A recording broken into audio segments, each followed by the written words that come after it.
Ruth, would you call roll?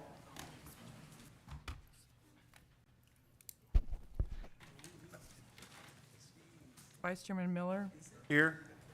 Commissioner York, Here. Commissioner Mandel, Commissioner Salazar Garza, Here. Commissioner Munoz, Here. Commissioner Matagi, Here. Commissioner Lerma, Commissioner Hedrick. Here. We have a quorum to conduct the meeting. Okay, thank you. At this time, I'll open the public comment for any items not directly related to any individual agenda items. Ruth, would you read it in the rules? Thank you, Chairman. Citizens will be allowed to attend and make public comments in person at the City Planning Commission meetings. The public is invited to speak on any agenda item and any other items that pertain to the Planning Commission. Comments are limited to 3 minutes. If you choose to speak during this period, you will not be allowed to speak again when the specific item is being considered in order of the agenda. And if you choose to speak, please sign in at the sign-in sheet with your name and address. And when you come to the podium, please restate your name and address for the record. Thank you. Thank you. Is there anybody here that would like to speak on any items not directly pertaining to any individual agenda items? I see none. I'll go ahead and close the public comment. Approval of absences for Commissioner York. I move that we approve the absence of Commissioner York. We have a motion and a second. All those in favor? Aye. Any opposed? Moving on to the approval of minutes. I move that we approve the minutes from July 12th meeting. We have a motion. Do I have a second? Second. We have a motion and a second. All those in favor say aye. Aye. Any opposed? Okay. In the interest of everybody's time, I'm going to be moving the capital improvement budget presentation to the end of the meeting. So we'll be moving on to consent public hearing, possible action items A and B. And we have an abstention. Okay, first of all, this is kind of a complex deal. I'm going to be pulling item number 4. Is there any other items that any of the commissioners would like to pull for individual consideration? Number 6. Items 4 and number 6 will be pulled and read separately. And Commissioner York will be abstaining from items 5 and 7, so, and number 4. So I guess, Mark, if you would like to read in item number 3. Okay. Mark Orozco. Good afternoon, Planning Commissioners. Mark Orozco with Development Services Planner. I'll be reading to record consent item A, plats, Waterbury Master Prelim plat. It's a 27.94 acre plat. It has met the TRC comments and the Texas Local Government Code, and staff recommends approval. Commissioners, does anybody have any questions for staff on item number 3? I see none. With that, I'll open up the public hearing for item number 3. Would anybody like to speak on item number 3 tonight? I see none. I'll close the public hearing and entertain a motion. Make a motion that we pass item 3 as presented by staff. We have a Second. motion and a second. All those in favor? Aye. Any opposed? Okay. Moving on to items 5 and 7 on the consent agenda, and Commissioner York will be abstaining.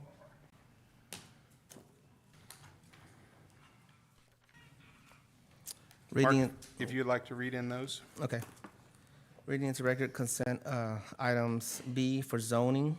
We have number 5, rezoning for INKUEE 6P LLC.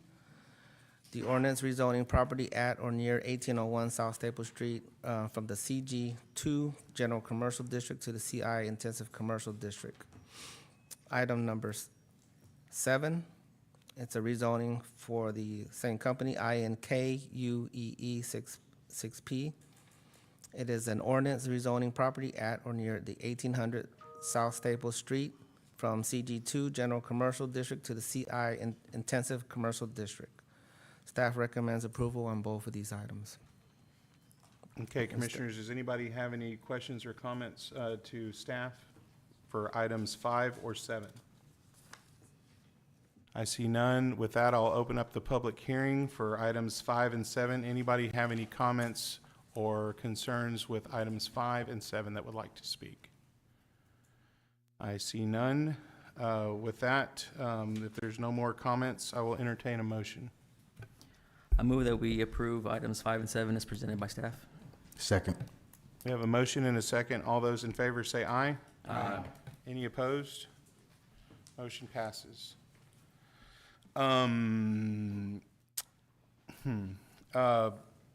Let's go ahead and do item number 6 quickly, or in the meantime.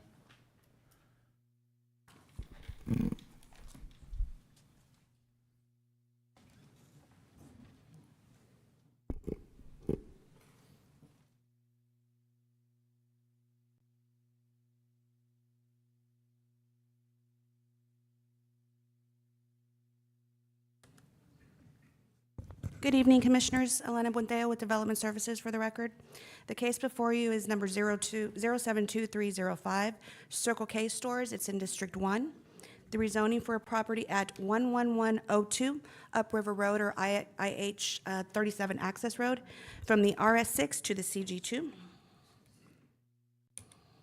The purpose of the rezoning is to allow for the expansion of the existing convenience store. The rezoning falls within the Northwest Area Development Plan. The future land use calls for floodplain conservation. Again, the existing land use is CG2, and your adjacent land uses are as followed.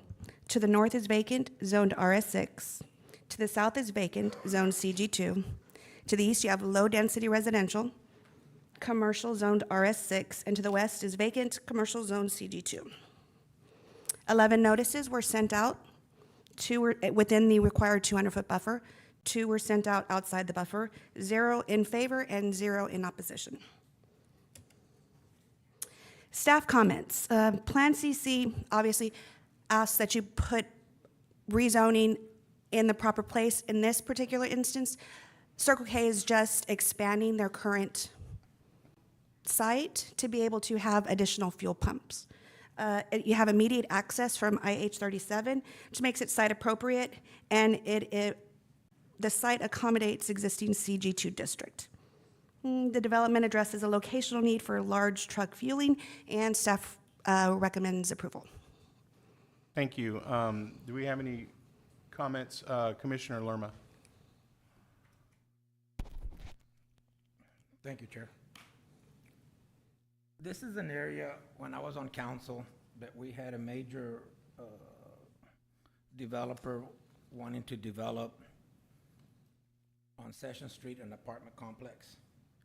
And at that time, we had a major problem with traffic patterns, safety issues that, if I recall, Councilman Pusley and myself brought to the attention of staff at Development Services. And it seemed that at one time, they weren't prepared the developer wasn't prepared for that action to get approved. So that developer went out and worked with TxDOT to resolve some of those issues on the safety. And when I say safety, if any of you have gone out to take a look at it, you have the Violet exit right before Session Street. Okay, that's a major exit for traffic to go to the Violet light. Circle K is on the right hand at that light. Okay, Sessions is on the right hand of coming off of that exit. From what I understand, the developer worked with TxDOT. They will be putting some kind of divider of some sort to where when you're coming off of the exit at Violet, you can no longer take a right on Sessions to cut straight across the traffic. It's gonna be a barrier. I don't know how many feet they're gonna do it past Sessions. My concern is, since we're going to probably double or triple the traffic coming off of McKenzie and then coming off of Violet, now you want to add a truck stop at the end of that, where that light's at, and you're gonna want an 18-wheeler to go down to the light and cut into a Circle K parking lot that's on the right-hand side when all this traffic is still coming and flowing through Upriver Road. That is a major problem, safety-wise. That will be just waiting for us to have an accident with an 18-wheeler and a vehicle, a car that doesn't see that 18-wheeler there. Now, you're extending that barrier past Sessions, so that gives that 18-wheeler less time to try to cut or make a right on the right lane to get into the Circle K there, okay? I don't see how this can work, folks. Now you're mixing 18-wheelers with cars at a junction point. You're just asking for a major problem. What was the difference between this case and the case of a truck stop wanting to open up the Texan on Tolosa Road where there's no houses on? Can someone in staff please tell me what the difference is? Because that one was denied. And there was no houses or no traffic pattern on Tolosa Actually, Road. it was approved. No, ma'am, it it was was denied the first time until denied I, as first a time. councilman, We worked, was in a- staff and the Right, applicant we worked on it out. together. It took us some months to Yes. work it out, we did. But the first time around, it was denied, there's no traffic or houses there. Now you're looking, the traffic patterns over here that are much busier, and you're willing just to say, yes, let's put a truck stop there and let's let them go and take a The right on convenience that. store already exists, so this is only, A as rezoning? 9 fueling stations. Right, and you're saying they're going to put a diesel fuel pump Yes, on that extra property that's there? to the Okay. rear. Yes. Well, it's on the side, it's not really to the rear, it's on the side of it. You know, And Commissioner, you might remember the case you're referring to on Sessions Road. TxDOT didn't see that as being as hazardous as you and Councilman Pusley did at the time, and therefore they wouldn't allow us to do any delineation or anything on the access road. The only thing we did that met the needs of the community, the citizens that live along Sessions Road, is that the developer agreed to widen Sessions Road, and I Correct. don't remember what that distance is, maybe 6 feet or whatever, all the way down the frontage of his property, right? Yes, That sir. is the only thing that he was required to do, because TxDOT did not agree with us for, one, not allowing people to turn right onto Sessions, or not allowing people to leave Sessions to access the interstate. So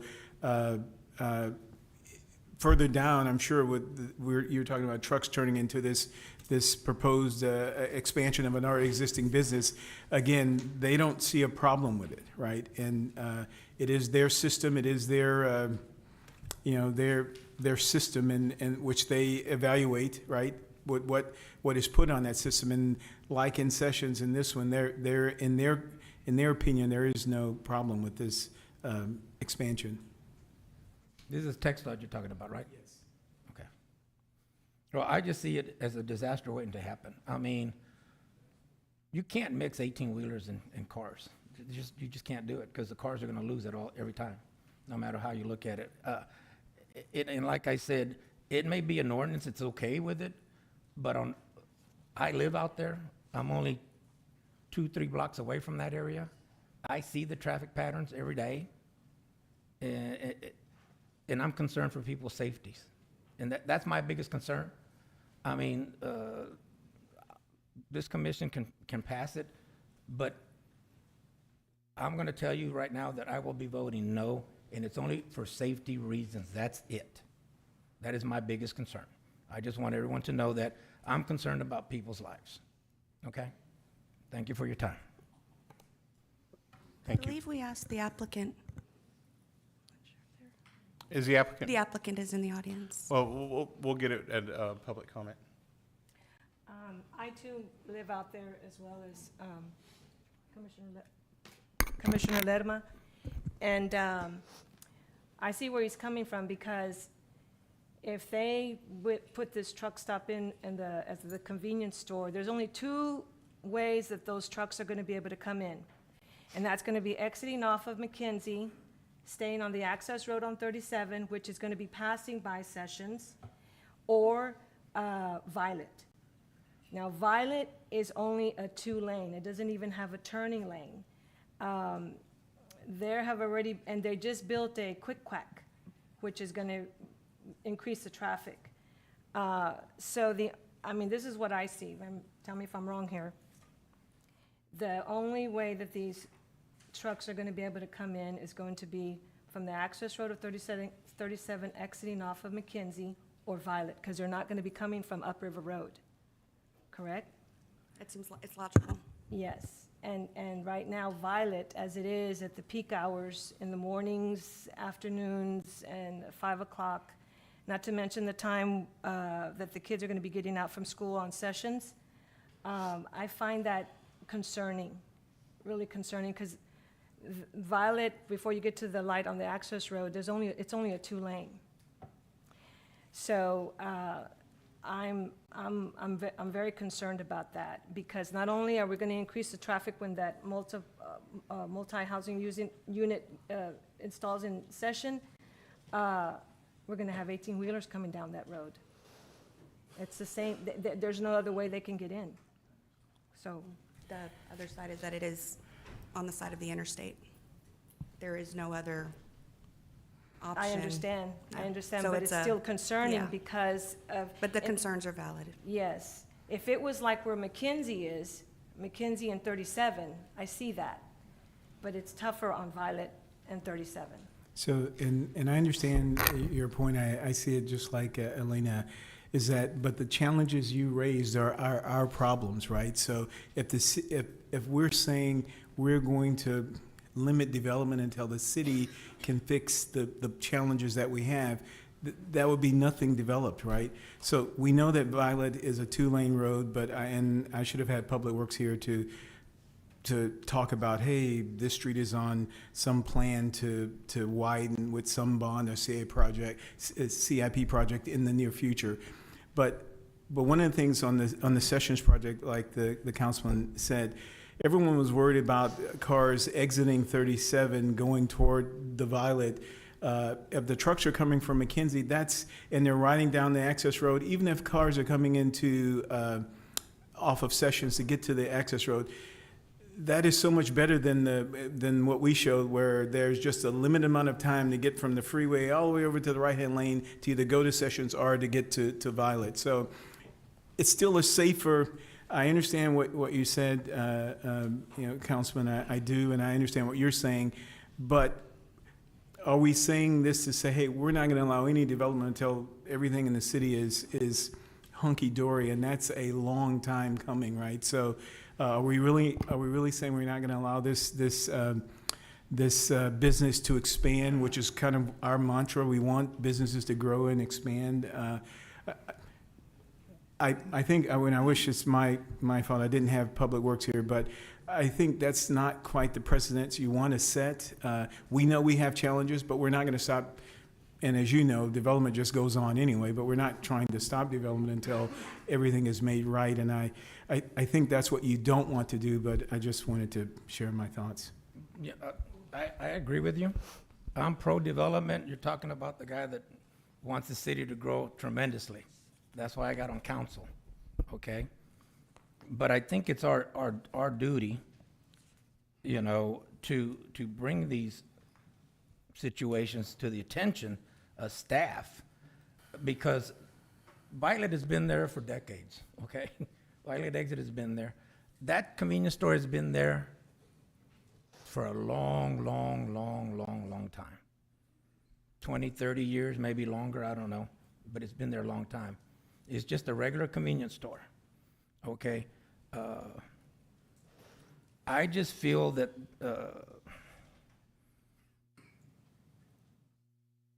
what we're asking, right now, when you drive down there, you don't see 18-wheelers going off of Violet to get to the convenience, to get to the Circle K there, okay? You don't see it. Once we pass this ordinance, if it passes, you're asking for 18-wheelers, as many as you can, start driving down that street. We're asking for that, okay? We're telling them, it's okay, go ahead and do it. I understand that, okay? But for us to be asking for situations and problems like that, I don't think we're doing justice to the citizens of this city. We have to look at all aspects, okay? I'm not trying to stop development. They're developed already, they're there already. And a block down the street, you have a truck stop on McKenzie. Now all of a sudden we want a truck stop in the next block. That Annaville area out there has lived without truck stops for 50, 60 years. I'm 65. Never seen a truck stop out there. I was born and raised out there. Never seen a truck stop out there. Now all of a sudden, everybody wants to put one on the corner? Why is that? You know, I think it's our job to let people know that that's a safety issue, and I don't think staff on the development side has brought that up to their attention, that it is a possible safety issue, a major safety issue. And I think that should top anything else in this entire city when we put citizen safety at hand, no matter what our ordinances are. That is important. Commissioner Munoz? Thank you. You mentioned that TxDOT didn't have a problem. Was that, Mr. Raymond, was that a subjective comment, or did TxDOT weigh in on this? I apologize. I was really referring to the Sessions Road. I'm not sure if we ran this by TxDOT, this area. You know, the peak hour trip form that's required to be turned in with the rezoning application did not call for it. Did not call for TxDOT's buy-in or TxDOT's input? Something like Sessions Road with multifamily uses going in and out, yes, and even then they opted not to. Is that something that could be required? We could by this communicate with body? them, ask Absolutely. ask their thoughts, give them the peak hour trip form that's filled out, the 9 fueling stations, what they think that looks like, and ask if they have any comments. Okay. And like on Sessions, they responded in writing, and we could do the same thing if that's what the commission would like to see. Okay. Thank you. Okay, is there any other comments from the commission to staff or questions? All right, with that, I will open up the public hearing for item number, where are we at, 6. Is the applicant here present today? Would you like, as a courtesy, would you like to go first or last? Okay, is there anybody else here that would like to speak on item number 6? All right, please approach the podium, state your name and address, please.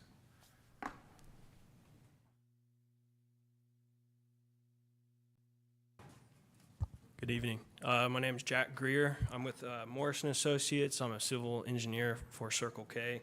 My address is 12319 Normont in Houston, Texas. Very good points brought up. I'd like to say that the proposed improvement that we're planning on doing is not maybe something that you may envision. It's a very small canopy, very few lanes. There's not a whole lot of anticipated traffic to be added to the site. We've done the trip analysis. It did not trigger a full-blown trip engineering analysis, so that's why we are pursuing it. That's why Circle K is pursuing it. It is feasible for the site, and it does not raise any concerns. We're more than willing to work with anyone who has concerns, but we're just doing what the requirements are saying, and staff does say to approve it. So we really like to see approval. Does anybody have any I have some questions for the applicant. Does anybody else have any questions first? You didn't happen to bring a proposed site plan, did you? I do have paper copy. I'd like to see it. Okay. I assume that the additional land is necessary for either parking or stacking or a turning radius or? It's actually because of the topography. So our improvements are really on the front of the site, but to have a flat surface on the vacant site that you can see up on the screen up towards the front, there's actually a great drop off. So we need that further zoning to allow the use to taper back into natural ground. So we're actually not encroaching as far back as is shown in red. All of the use is actually still further closer to the right of way. So if I'm understanding you correctly, the reasoning for that expansion to the north is to kind of provide backfill for a retaining wall, and all the paving improvements are going to be to the south of that property line, or?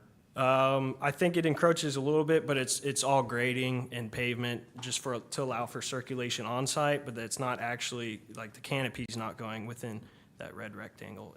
It's pretty much in line with the building, the existing Circle K building. Okay. All right, that's all the questions I had, unless anybody else has any more questions for the applicant. One question. Can you elaborate on the trip analysis that you performed? So I believe the city required us to submit a worksheet that would in turn, thank you.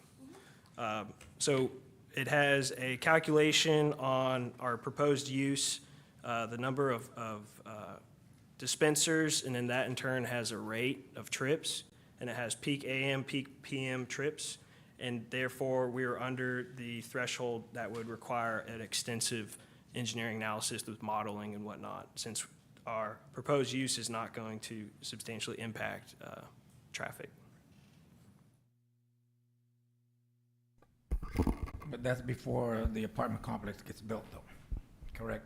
Those readings? I'm not aware of an apartment complex. If we are just focusing on the existing and our proposed use, if the apartment complex comes through and wants to develop, they would have to in turn do their own analysis, and if it does trigger, safety concerns on paper with this modeling, then that would have to be addressed, but with our proposed and the current existing uses, it did not. No, staff, Mr. Raymond. Yeah, it doesn't, they don't integrate. He does an analysis just for his development, like Sessions did an analysis just for their development. It's not like a traffic impact analysis that looks at that development in the outside world, and that's just how we I develop, understand, right? but you need to understand, it's safety concerns. I understand that. That's all that's on my mind. You know, I'm not against any developers. I'm pro-developers. I Yeah. want our city to grow. But for safety purposes, I just thought that this is very important to bring to the attention of the people. Understood. And I'm a citizen too, so I understand your concerns, and that's why I do my best to adhere to engineering ethics, and that's a part of it, public safety. Appreciate it. And just one final question. If for some reason that the zoning does not get approved tonight here, and it goes on to, we're a recommending body, by the way, and it goes on to council and gets denied as well, is there enough room for you to squeeze the development in on the existing CG2 property that you already own and has appropriate zoning? The only reason for, like I said, is for the circulation on site. So it's very limited to get the trucks to turn around within that narrow area. So the reason we're extending further back is because their turning radius encroaches on that property. Right. And also because of the grading, without putting a very substantial retaining wall in there, cost prohibits, it's, the drop-off is substantial. So it would be a pretty big engineered wall back there if we were to try to condense it further. Okay, thank you. Anything else? That's it. Okay, thank you. With that, unless anybody has any more comments or questions of staff, I will entertain a motion. Can we, I would feel more comfortable just because of the passion behind Commissioner Lerma and Senator Garza's concerns. I'd feel a little more comfortable if we did get buy-in from TxDOT. So I don't know if the motion can be to table the item until we get some TxDOT input. Is that a possibility? Yes, I suggest you table to date specific. We need probably at least a month Okay. to be able to, deadlines for the next PC would not facilitate us being able to turn around and give that to you. So we date, and we do date specific so that we don't have to renotice, we don't have to change signs. The public can come, listen, see minutes, watch the meeting, and we're transparent in the goings-on and the decision-making process. Is 1 month enough to get TxDOT buy-in or TxDOT input? Fingers crossed. Yeah, we hope, we'll reach out, but it should be adequate time. And they're very responsive, and we have a great working relationship. So, yeah, we'll do our part. Okay. And to be clear, you just want the feedback on whether they have concerns on the safety, the traffic volume, circulation? Correct. Okay. Correct. But the option to table should come from the applicant, I would imagine. Correct. Commission, You can Commission table can if you so desire, right? Okay. And I think that's what this gentleman is saying, hey, until we hear from TxDOT, it doesn't kill the project. We're able to a date certain, which means we don't have to renotice, and we'll be back in front of you in 30 days or less. You okay with that End of motion? August. Do you know what the date for that month from now meeting is? Anybody have? We have an August, August 23rd, I think, would we be have the August date. 9th and August 23rd. August 23rd. So let's just It'd say be the August 23rd. 23rd, right? Yes. Okay. Well, then I will move that this, if we're okay with the motion, that this item get postponed or tabled until the August 23rd meeting, pending feedback and not buy-in, but feedback from TxDOT. I second.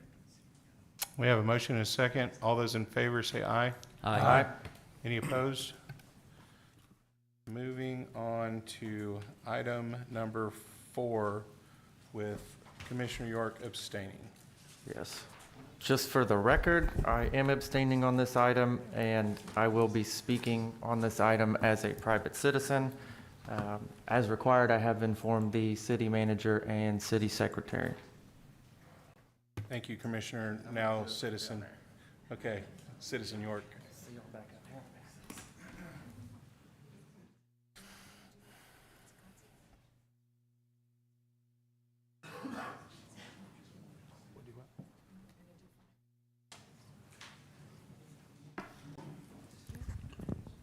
Okay, please read into record item number 4.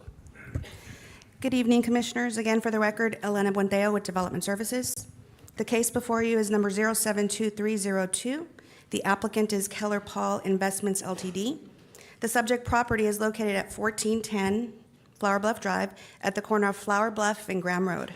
The subject property is located in District 4. The rezoning request is from the RE Residential Estate Residential, and the CG1 General Commercial District to the RV Recreational Vehicle Park District. The subject property is approximately 17.4 acres in size. The CG1 General Commercial portion of the property that fronts Flower Bluff Drive is approximately 7 acres, while the residential RE portion is approximately 10 acres. 7 acres and 10 acres. The proposed use is to allow for the development of a recreational vehicle resort with associated amenities. The property falls within the Flower Bluff Area Development Plan.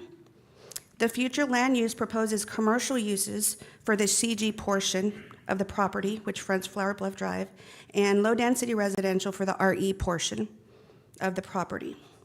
To the north, uses are agricultural. There is a drainage corridor, and some properties are vacant. They're zoned RS6, SP, and CG1. The special permit, the SP, is to the north, allows the uses in the base zoning district and also the development of townhomes. To the south, uses are estate residential, low-density residential, and zoned RS6 and CN1. To the east, the land is vacant and zoned CG1. To the west, uses are estate residential, zoned RE. Regarding public notification, 24 notices were mailed out within the state-required 200-foot buffer. The buffer is illustrated in a vibrant blue on the presentation slide. 1 notice was mailed outside the buffer. 11 notices were returned in opposition as of today, totaling 41.76%, and that is from 6 separate opposed property owners. The property owners in opposition have been denoted on the slide with red X's, and I enumerated them at the bottom as a visual. The reasons for the opposition that they stated include the lowering of property values, non-residential uses in a residential area, commercial uses are not consistent with surrounding properties, there's concerns about lights, noise, safety, and traffic, and inconsistency with the area development plan. Of note, the staff has received numerous email correspondence outside the notification area. As of around 12 o'clock today, we had 10 emails opposed and 12 in favor. After 12, I'd say we got anywhere an additional 15, and I can't quite tell you where we're at there. But they were all outside the notification area. The 20% rule is invoked. A supermajority of council members, 7 out of 9, voting for approval will be required for the passing of this requested zoning at council. This is the proposed site plan. Currently proposes ingress and egress off of Flower Bluff Drive with emergency access as needed on Graham Road. The site proposes approximately 145 total guest sites, not an RVer, so I'm gonna use some terminology that I'm not familiar with, but here we go. 89 back-in RV sites, 32 pull-through sites, and 22 park models. The applicant proposes to incorporate the existing wetlands. The site proposes a great lodge, a swimming pool, and pickleball courts. A Type A buffer will be required on the southern border along Graham Road. Type A requires 5 points, which is basically a 6-foot solid fence. These are the proposed parking details. So you have the pull-in versus the back-in. Staff's comments. The rezoning and proposed development are consistent with the following from the Flower Bluff Area Development Plan. The encouragement of rezoning from commercial to RV near SPID with adjacency to the Laguna Madre. Providing the Flower Bluff area an identity for tourism, particularly ecotourism, with proximity to the Oso Bay Wetland Preserve, Laguna Madre, the Oso Bay, the Barney David Fishing Area, among others. And the site can augment outdoor recreation access for birdwatching, fishing, boating, bicycling, and kiteboarding. The site can potentially host a range of vehicle owners, including tourists, winter Texans, or those choosing alternatives from brick and mortar homes. The property fronts a corridor that is characterized by commercial zoning. The applicant has indicated, again, their intention to maintain the green space character of Flower Bluff by incorporating the wetlands and saving as much landscaping on the property as feasible. A particular note, on Monday the 24th, the applicants held a project meeting geared towards community members. The applicant provided an overview of the project, general presentation, and schematics, allowed community members to voice their positions and opinions. Staff recommends approval of the change of zoning request, and we stand by for any questions. Okay, does any of the commissioners have any questions or comments for staff? I've got some questions. The statement about it being consistent with the area development plan, I sat on the Flower Bluff ADP, I guess it's been 2 years ago or a year and a half ago. On the future land use map, whenever I looked at this area for this, it shows commercial and low-density residential primarily, which is consistent with the current base zoning. How is your interpretation of it being consistent with the future land use map? I mean, what's your argument there? Actually, in the area development plan, Section 4.4 specifically calls out that commercial zoning is perfect to transition to RV, and the rezoning that happened in the 80s put everything pretty much along Flower Bluff Drive in that CG1 area, so this is just an extension of that. Plus, they're not intending to use Graham Road. But in CG1, it isn't residential use limited to very specific things like caretakers' quarters and Residential uses or commercial uses? for multifamily uses? You are limited in CG1, but you are open to things such as, and we were clarifying earlier, bars, bar and grill, medical Right. facilities. And so the front 7, and so the way staff looked at the front 7 acres is the CG1. The back 10 are the low density. Right. I see staff recommendations. You know, obviously, if it's within our purview as the planning commission to basically put on blinders and think about, okay, what could be built, right? And the RV district is very specific. And so we don't really have to put on blinders anymore, so we can look at it, okay, is this, as an RV park, appropriate in this location? And then I flip back to the future land use map and I see, okay, it's a portion, the front portion of the property, I'm calling it the front, but it's the portion fronting Flower Bluff Drive is slated for commercial use, recommended for commercial use based on the land use map, and then everything behind it is low-density residential. I guess you could view RV parks in a couple of different manners based on what the occupancy is on any given date, but I kind of see this as relatively high density. I mean, would you agree, or? Per acre, Right, 140, how many total units? 185, 185. 185 or 17 185 on acres. 17 acres, that's, Someone can do math better than I. anybody got their calculator already out? 17, we have 17.4 acres, and we have approximately So 185. that's 10, or 11 units per acre, There we go, basically. thank you. So, yeah. So your low density is about 1 to 3, medium density is about 4 to 13, 13 plus you hit high density. Right, so this is teetering on high density, a high density development. But those are my only questions and comments at this time. Do any of the commissioners have any further questions or comments? Okay, with that, I'm going to open the public hearing, but before I do, I want to lay some ground rules.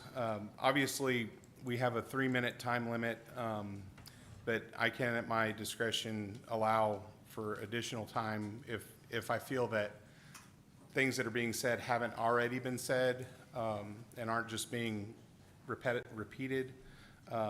But I just ask for everybody's time is precious, and I want everybody to have the opportunity to come up and let their voice be heard.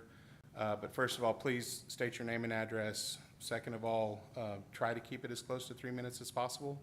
And if you have, if, oh dang, he said everything I already wanted to say, just please come up and say everything that guy said plus this or whatever.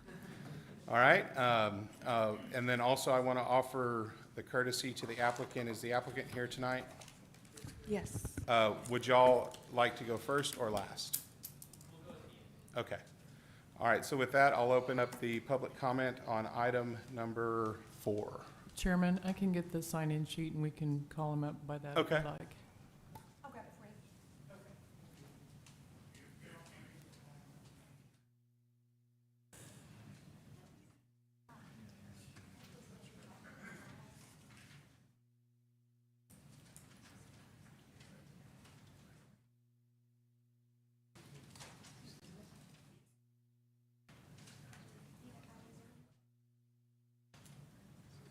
If for some reason somebody didn't put their name on the list, I will give one last opportunity before we turn it over to the applicant for anybody else that would like to speak on the item.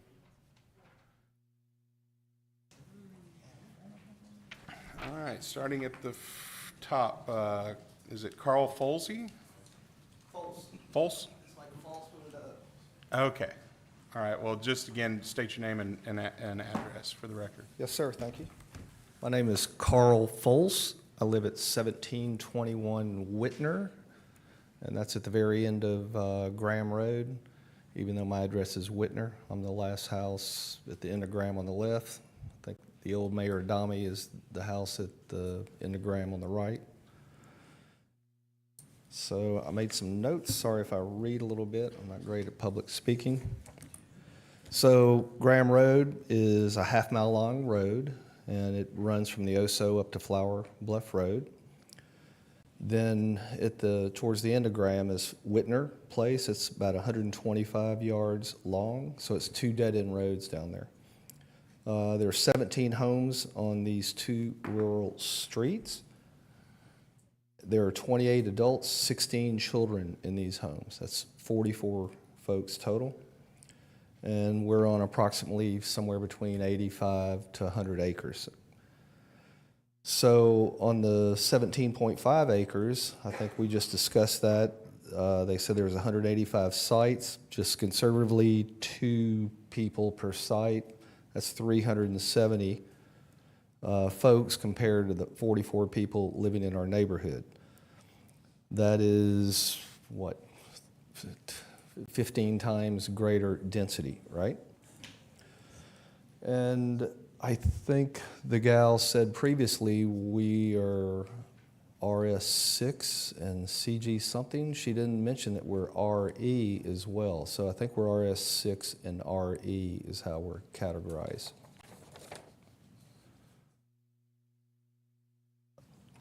So my house, we were the second family in that area, starting in the late 70s. The first house was actually the Whitner house. It's on Whitner Place, of course. My father built that house back in late 70s, completed early 80s, passed it on to me. I plan on passing it on to my kids, grandkids. We have a very unique area. It's something that you want to hang on to and never get rid of. I have 2 kids, 6 grandkids, and we walk Graham from Oso up to Flower Bluff all the time. And I could let my grandkids walk it on their own because all the neighbors know each other and they keep an eye on everybody's kids, so everybody knows what everybody's doing down there.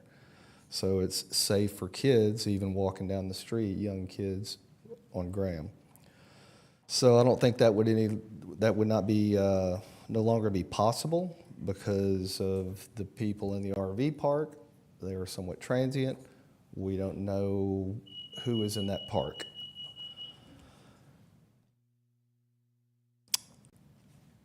My final point, this is a proposed development, is the only gateway for wildlife to get from Laguna Madre to the Oso. Unless the next potential crossing would probably be down by Purdue. So my neighbor, the old Adami house, every morning, every evening, I see 10, 12 deer come through there. So they're coming all the way from Laguna Madre. They make their way through the woods. There is woods all the way back over the Oso. Then they walk down the Oso as well. And I know y'all's goals are the same as ours. And that's to make Flower Bluff a better place. And by the way, if we've talked to the developers a few times, and on our side of the Oso, it's kind of unusual. We own, like I surf the beach. Nobody owns the beach, right? But we actually own the shoreline, and we own 300 feet out, which is very unusual. That's only on this side of the Oso, not the other side. So realistically, people coming to that park, they wouldn't be able to walk down Graham Road and just go down to the coast and throw a line in, because all the folks on our side own that property. So that's not. Okay. Thank you. Appreciate it. Clifford McCall. I was below Carl. My name's Evan Reese. I'm sorry, what? I was right below Carl. My name is Evan Reese. No, it's Clifford. Oh, it's Cliff. Right. Cliff, you signed it before me. Sorry about that. It's all right, I'm a cut in line. That's all I right. won't skip anybody. I promise. Name's Clifford McCauley, live at 1702 Whitner Place, the dead end on the dead end Whitner. Anyway, it's a pretty nice little quiet, calm neighborhood. Everybody knows everybody. Small, everybody's got an acre plus, 2 acres. We're worried about all these people coming in, and they're going to be over here in all neighborhoods. I'm worried about, just like he said, also repeating it shortly, the deer and the animal. I see deer all the time in the morning. So your wildlife and all the stuff, y'all are fixing to run out of there, and that's not good for the environment, okay? And then main concern, kind of like he was talking about, 18-wheelers getting turned around wherever he's talking about on the other side of town. What's gonna happen when an unskilled, unlicensed truck driver that can handle an 18-wheeler, but these trailers, big old RV toy haulers and, fifth wheel trailers. What happens when they miss that exit and they start coming down Graham Street? Graham's a dead-end road. You can't turn your truck around on the road, let alone with the 18, with the toy hauler or camper behind it. And then Whitner's the same way. You cannot turn, there ain't no 360, a fire truck, mail truck. Nobody can turn around on either one of those streets. They got to back out, and the garbage truck can't even do it, okay? So you got issues there. We personally don't need all this stuff cramming into it. We got space, and right now you're putting how many people in this big of an area? My vote is against it. The wildlife, the traffic, the danger of people turning around, missing the entrance, and then what are they gonna do? They're gonna come down our street, or they can do a U-turn in the middle of Flower Bluff Drive? How are they gonna get out of there? I mean, there's places to have RV parks and where you're out in the country and it's space. There's a lot of traffic that runs down Flower Bluff Drive. There's a lot of people, especially when the mud bridge was closed, man, the traffic was crazy. And you're gonna put an RV park there and unskilled drivers pulling big trailers? It's gonna be a mess. And anyway, make it simple. I say no. Thank you. Thank you, Mr. McCauley. Evan Reese.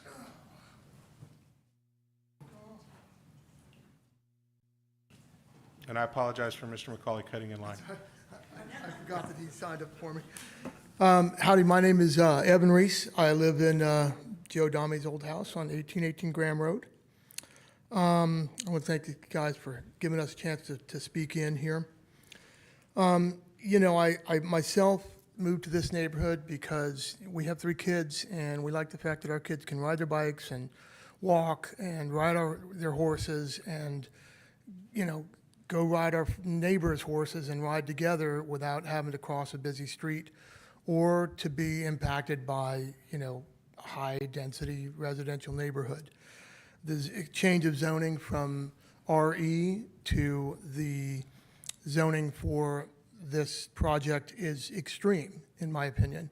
And I think it sets a potentially dangerous precedent as well for future development in neighborhoods that are currently nice family neighborhoods, that the next developer come and say, well, you guys approved this one, so now you have to approve mine. And I know that's kind of a forward-thinking point of view, but I think that I'm a thoughtful person. I'd like to see that those neighborhoods like ours are kept that way to preserve the quality of life in Flower Bluff and in Corpus Christi in general. I think it's a massive increase in density, and I don't like the concept of it. The staff planner mentioned the 6-foot high wall. I'd like to note that the average height of a Class A RV is 11 to 13 feet, ditto for RV trailers. So the 6-foot height wall does nothing to protect our property from the noise and the light pollution that we would have to encounter from this type of development. The damage and destruction to the wildlife habitat that we already have is major. I have pictures of several endangered species on the federal protected wildlife list on my property, including the whooping crane and the Aplodomo falcon, both of which protected species under federal law in the state of Texas, as well as under Texas Department of Fish and Wildlife. The loss of their habitat, the loss of their travel corridors that are already established, and the noise and light pollution and paving of their environment is not going to be beneficial to anyone, and I think really potentially damages the Oso Bay wetlands protected area across the bay, because these species all live in that same general area. I think it's going to decrease our property values personally, which I find, not that I wouldn't mind a cut in my property taxes. I don't want to get it this way. I don't want to get it because the value of my property goes down. Like Carl, I want to leave this to my kids and my grandkids. I see there's an impact on city services with regards to water, fire, sewage, et cetera. And then the issue of traffic, which is huge. If those vehicles are large and Graham Road is already a dangerous intersection, there's no controlled traffic there. Mr. Reese, we've already discussed most of these things. Okay. Is there anything that you would like to add that we hadn't already been discussed? No, I mean, the area has, an already existing wetland area that I think fencing it off doesn't really do it justice. But, we all live in that neighborhood and we love it and we want to keep it that way. All right, thank you for your time. M.E. Flores.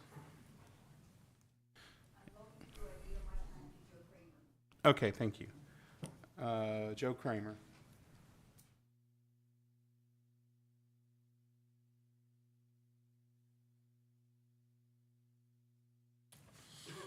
Joe Kramer, 1820 Waldron.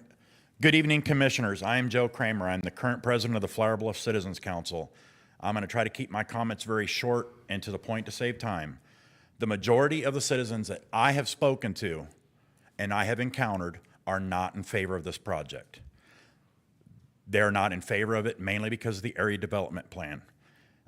From the report that the city staff prepared, I would like to point out some errors, some uses of terms and ideas that don't fit according to what they put in there. Some of it was mixed terminology, mixed ideas that just don't account for the proper use of their report. Under the future land use, the report shows that it will encourage direct arterial access to high-density apartments. These will be RVs, not apartments. I'm not sure why they put that verbiage in there. I'm not an expert on that. Also under the future land use, the report shows that it will encourage convenient access from medium-density residential developments to the arterial roads. This neighborhood that is currently there, as you've already heard, is low density. RV parks, as far as I'm sure, are high density. So I don't understand the confusion there about the density issue. Moving on to the next 4 points are going to be directly written from the Area Development Plan, Section 4.4, page 34. According to the city staff's report that they presented, it states support expands an additional recreational vehicle areas to serve tourists. Flower Bluff already has a lot of RV right now at this point. This very board last year approved a large RV development just on the other side of Graham, which is actually on the Laguna Madre side, which you can openly walk and go out and to fish in. The area that, like they were saying earlier, they own the water rights there. None of these RVers could walk out to that water without encroaching on private property. Moving on to the next one, rezoning of the proposed commercial and/or multifamily land. This particular property is not zoned multifamily. As you've already heard, it's residential estate, which means it's one single house on at least an acre or more of land.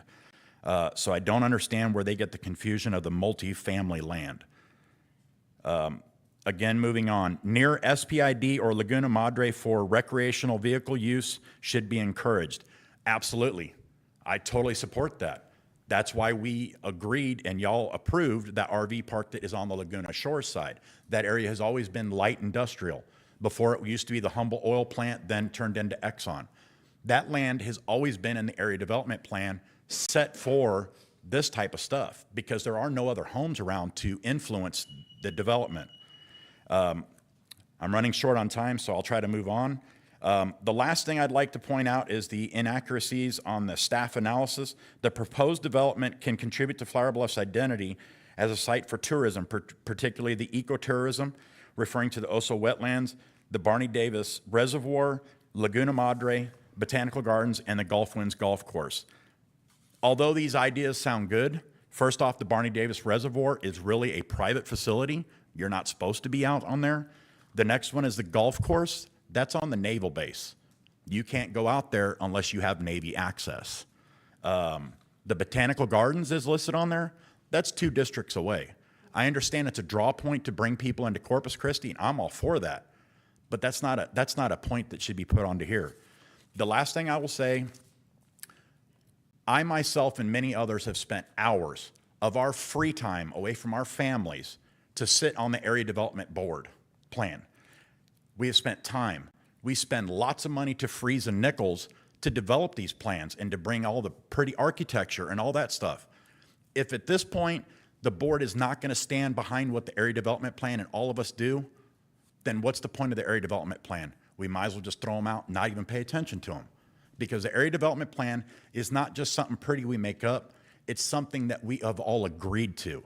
It's the will of the people. I thank you very much for your time. Thank you, Mr. Kramer. Sorry, we can't have applause. I know everybody's loves to cheer on when somebody says something great, but we have rules. Larry Ludka.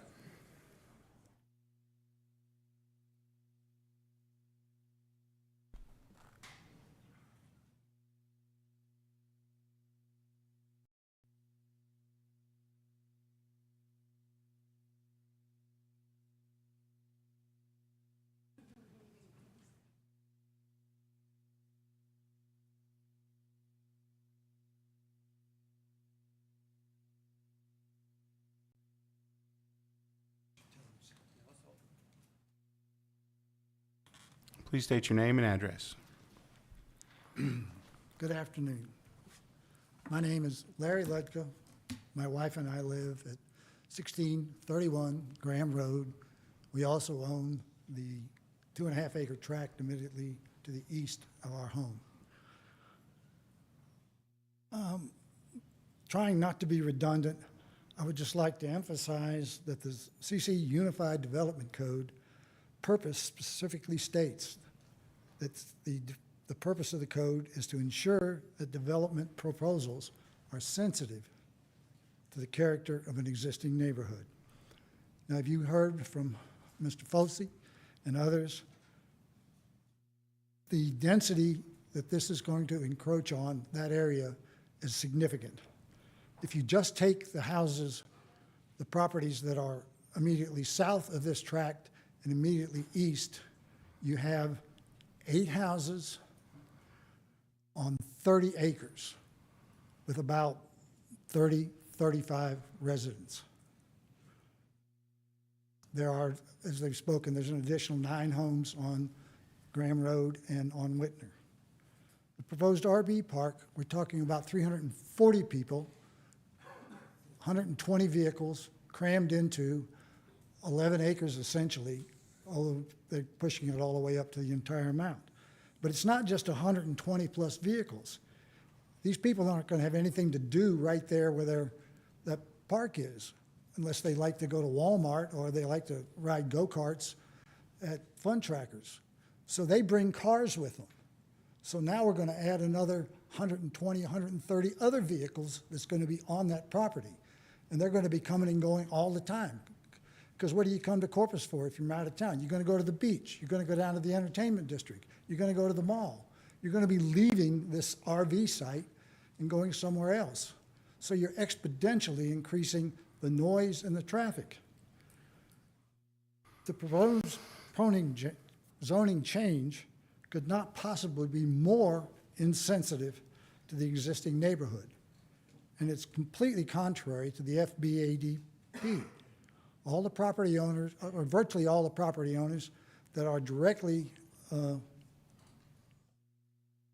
adjacent to this zoning change are opposed to this, as are the community leaders that you have seen from Flower Bluff. So I just respectfully request that you respect the integrity of a 40-year-old neighborhood and reject this ill-conceived zoning request. Thank you. Thank you, Mr. Ludka. Susan Ludka.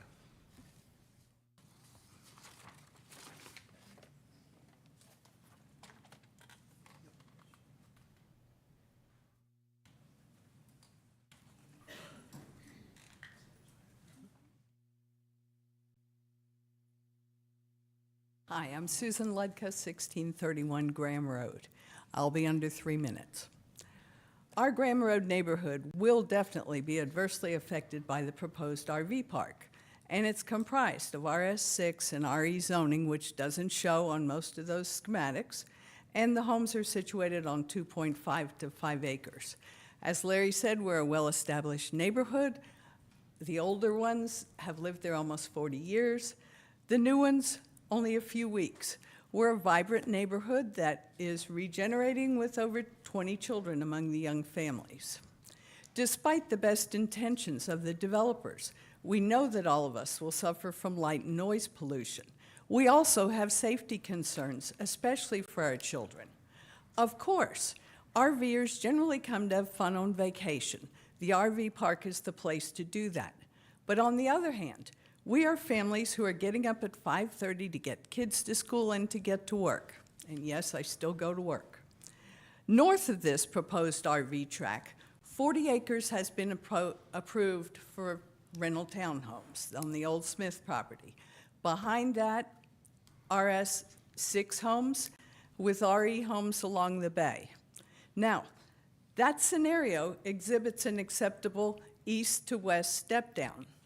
Inserting this commercial RV park zoning between that 40-acre development and our neighborhood does not allow any step down, period. We do not accept that this rezoning will not have a negative effect on our neighboring properties. We know that clients will not choose to rent or buy property in close proximity to an RV park. This fact has been corroborated by several experienced Corpus Christi realtors. We also refute that the corridor is characterized by commercial use. Many tracts do have a partial commercial designation along Flower Bluff Drive. Some tracts have actually done away with that as they've developed. In fact, 3 churches are nearby neighbors right there. However, the commercial frontage is no reason to turn the entire RE parcel into commercial RV zoning. Please follow the Flower Bluff ADP and direct the RV park to an appropriately zoned area. Thank you for your time. Thank you, Mrs. Ledka. Kathleen Herndon.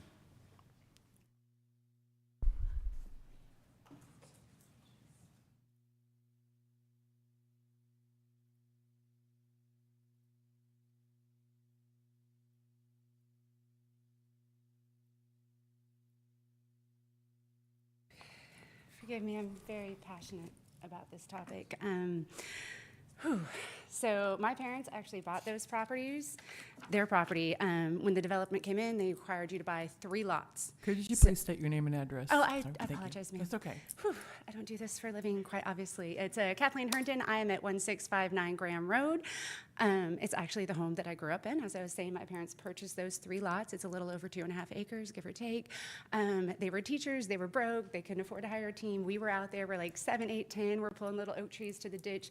My family's blood is in that soil. And so when I graduated Flower Bluff High School, I went to a couple different cities, a couple of different states. I got my degree. But when I had kids, I came back to Flower Bluff. I believe in this community. My mother, 33 years. In fact, you have 4 Flower Bluff High School teachers up there. You want to talk about investment into a community? Those people are incredible.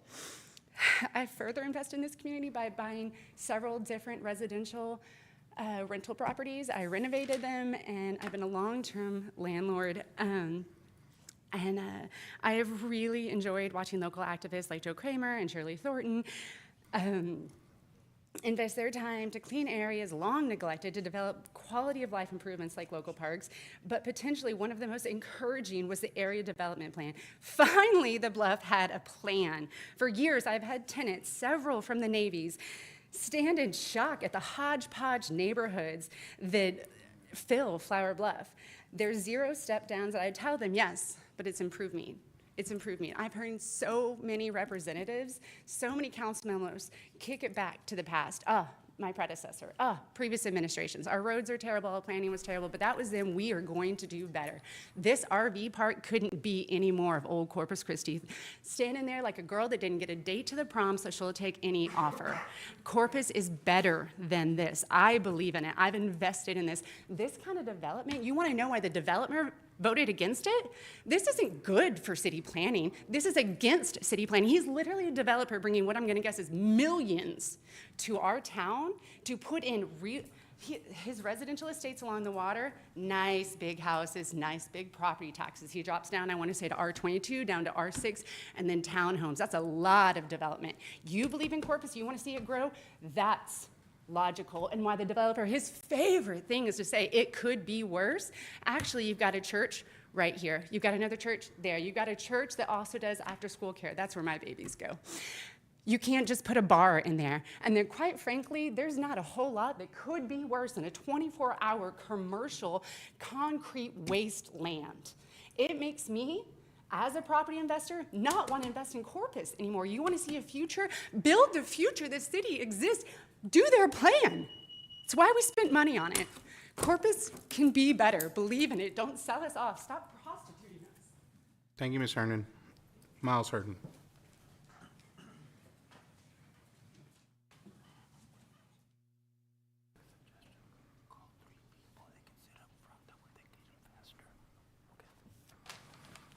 And just to get some queuing going, if Shirley Thornton, Darcy, and Monty would like to start making your way to the front row so that we can kind of get everybody moving along. I'll only be a couple of minutes. I'm Miles Herndon, for those of you that I haven't met. I'm a developer, real estate investor, like my wife mentioned. We live at 1659 Graham Road, which is south of Graham, and we're on 3 acres directly across the street from where these RVs would be. I only need a couple minutes of time, so I'll just burn through this. I stand before you as a concerned resident, a homeowner, and a member of the vibrant community to raise my voice against the proposed RV park development that threatens to be built right next door to our homes. While I understand the importance of responsible development and progress, it's crucial to consider how this project conflicts with Flower Bluff's area development plan and violates the low-density zoning requirements that protect the very essence of our neighborhood. The Flower Bluff area development plan was carefully crafted to ensure a sustainable and harmonious growth that aligns with the unique characteristics of our community. It was designed to preserve the charm, tranquility, green spaces that define our neighborhood.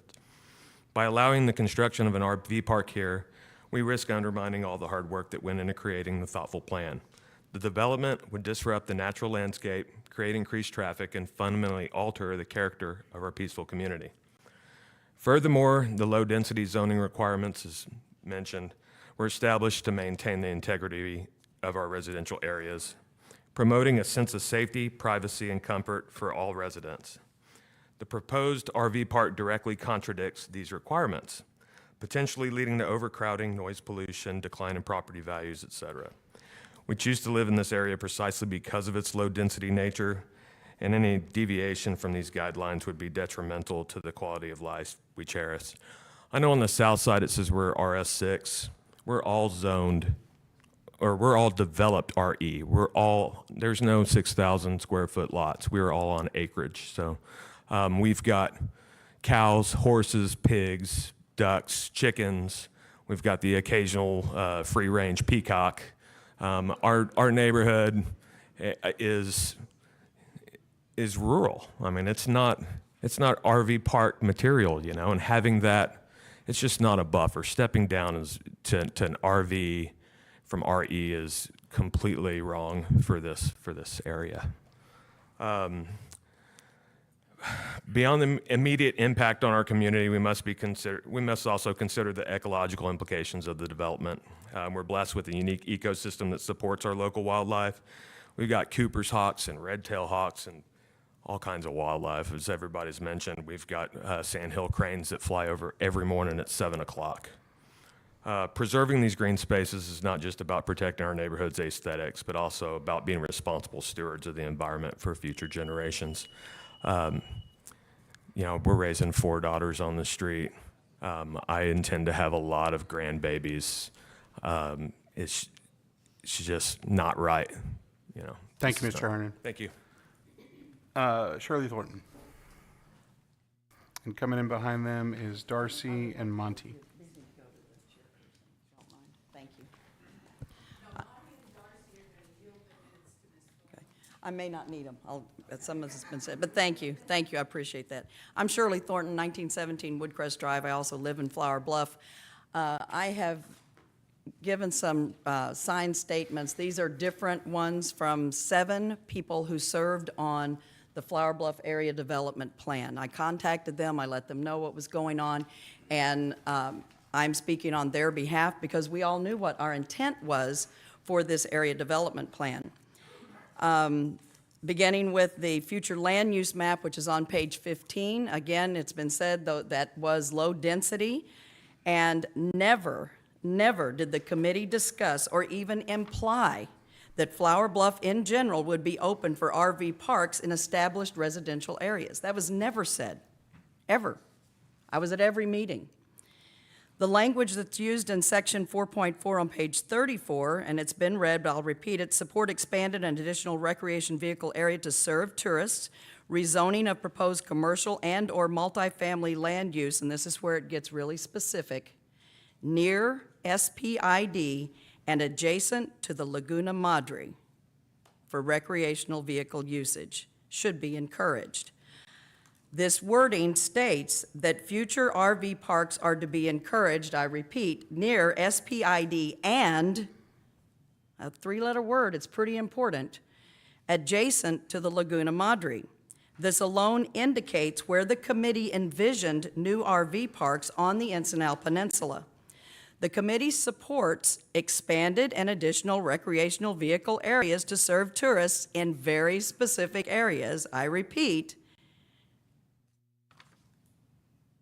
near SPID, just get it going there, and adjacent to the Laguna Madre. The area on Graham and Flower Bluff Drive clearly is not in that area. That's pretty simple to me. We met for several months, had lots of community input through surveys, virtual meetings, and in-person meetings. The committee members took their jobs very seriously and produced a document that represents the will of the people who reside in Flower Bluff. To distort the intent of the committee or take pieces out of context is to give an inaccurate account of the intent of the committee and is the reason I am respectfully asking you to vote against this zoning change. And if you've ever watched a kid work a jigsaw puzzle and attempt to force a piece into the wrong place, it doesn't quite fit, so he pushes harder to force it in. It may almost match the color scheme or sort of be the same shape, but forcing it into a space where it doesn't really fit ultimately damages the surrounding pieces. And I think that's what we're talking about. I thank you for your time. Thank you, Ms. Thornton. Coming up behind, we've got Nadia Zitzer, Crystal Dobbs. I believe Mr. and Mrs. Ramirez, y'all are the applicants, correct? And then, so Nadia, Crystal, and Mr. Acuna, or E.D. Acuna.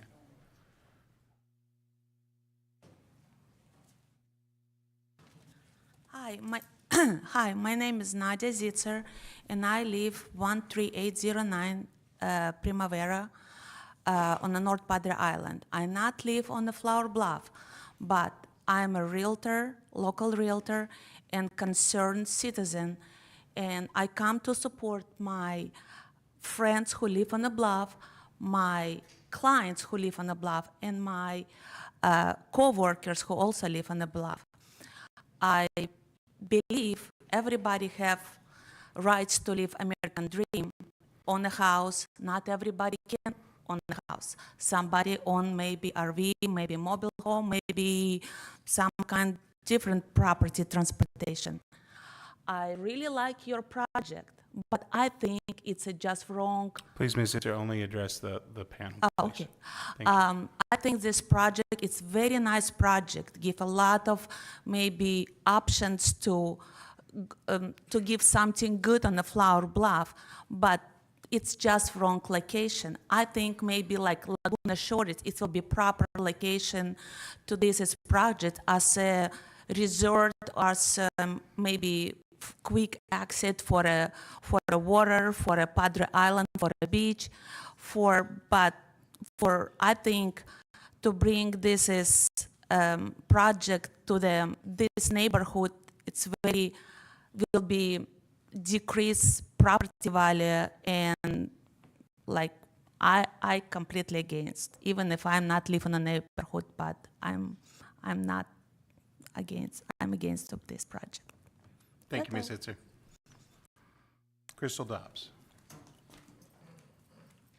Hi, my name is Crystal Dobbs. I live at 752 Alhambra. I cut down Flower Bluff Drive coming from town to go to my house.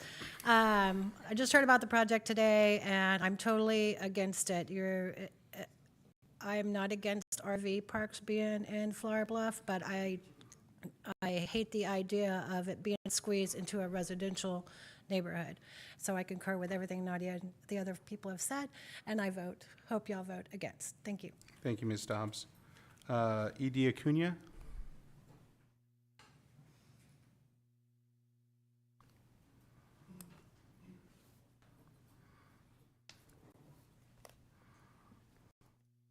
And coming behind Mr. Acuna, we're going to have Jack North and Joseph Afram. Hi, my name is Emiliano Dominguez Acuna. They call me Mel.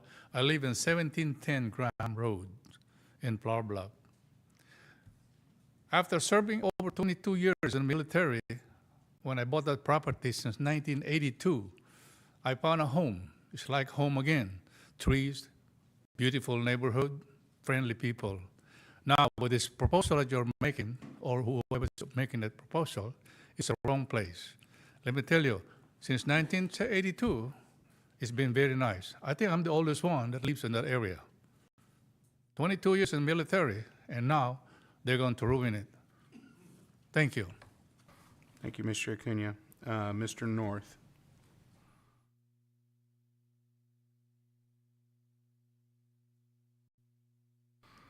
And after Mr. North, we're going to have Joseph and Gina Afram and Michelle Shane. If y'all could kind of start making your way down so we can kind of keep this moving at a good pace. My name is Jack North, reside at 1675 Graham Road. I'm not going to go over what you've already heard.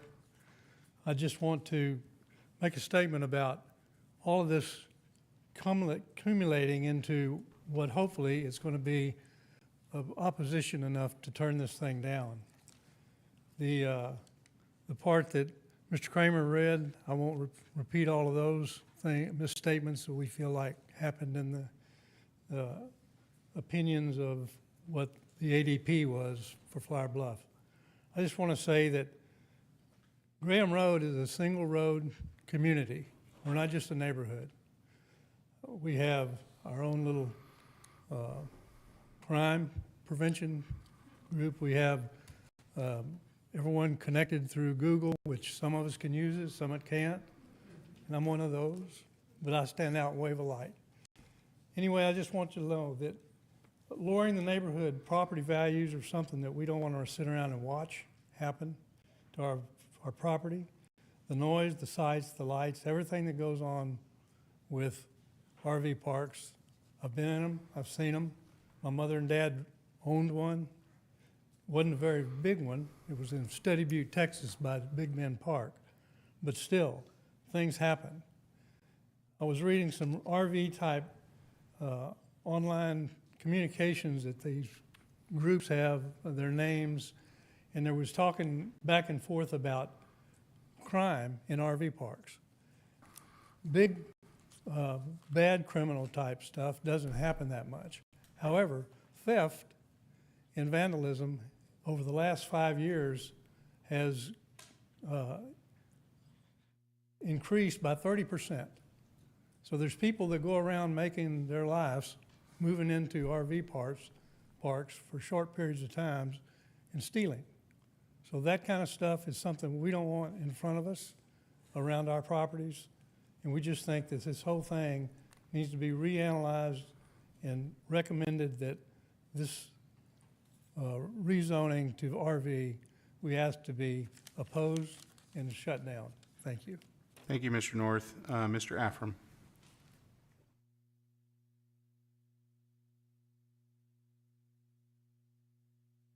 My name is Joseph Afram. I live on 1687 Graham Road, right there in front of the project. This project is concrete, cement, and all the water and everything else is going to come to Waldron Road. When we have a heavy rain, our cars can pass by. It's very dangerous road to start with when we have a heavy rain. With this concrete, 7.5 acres, 8 acres, all this water is gonna come to Graham Road. And it's gonna fill the road to the point where we have to be out of business by leaving our homes. I have 5 grandnephews. I have 5 grandchildren. I'm very emotional. I have 5 grandchildren. They come to visit me almost every day because they live about 4-5 blocks from my house. And they walk the street all time, I don't worry about them. They ride their little bicycle, I don't worry about them. They ride I'm there with them, but we're gonna put 145 business, because every RV park is a business by itself, because they might bring 5 people, they might bring family 6 people, they might bring couple people. That means it's going to be minimum 500 people in that property, minimum. I know that game very well. That means it's going to be the noise, the sound, the music, the barbecue, till 3 o'clock, 4 o'clock at night, because they are on a visit. And in a small neighborhood where we all own at least 2.5, 3 acre, 4 acre, 5 acres, and it's very safe area. I'm against it 100%. I don't want to repeat what everybody else says, but that's my opinion. I've been in Corpus Christi since 1978, and I love this town, and I love Flower Bluff. Thank you. Thank you, Mr. Afram. Mrs. Afram?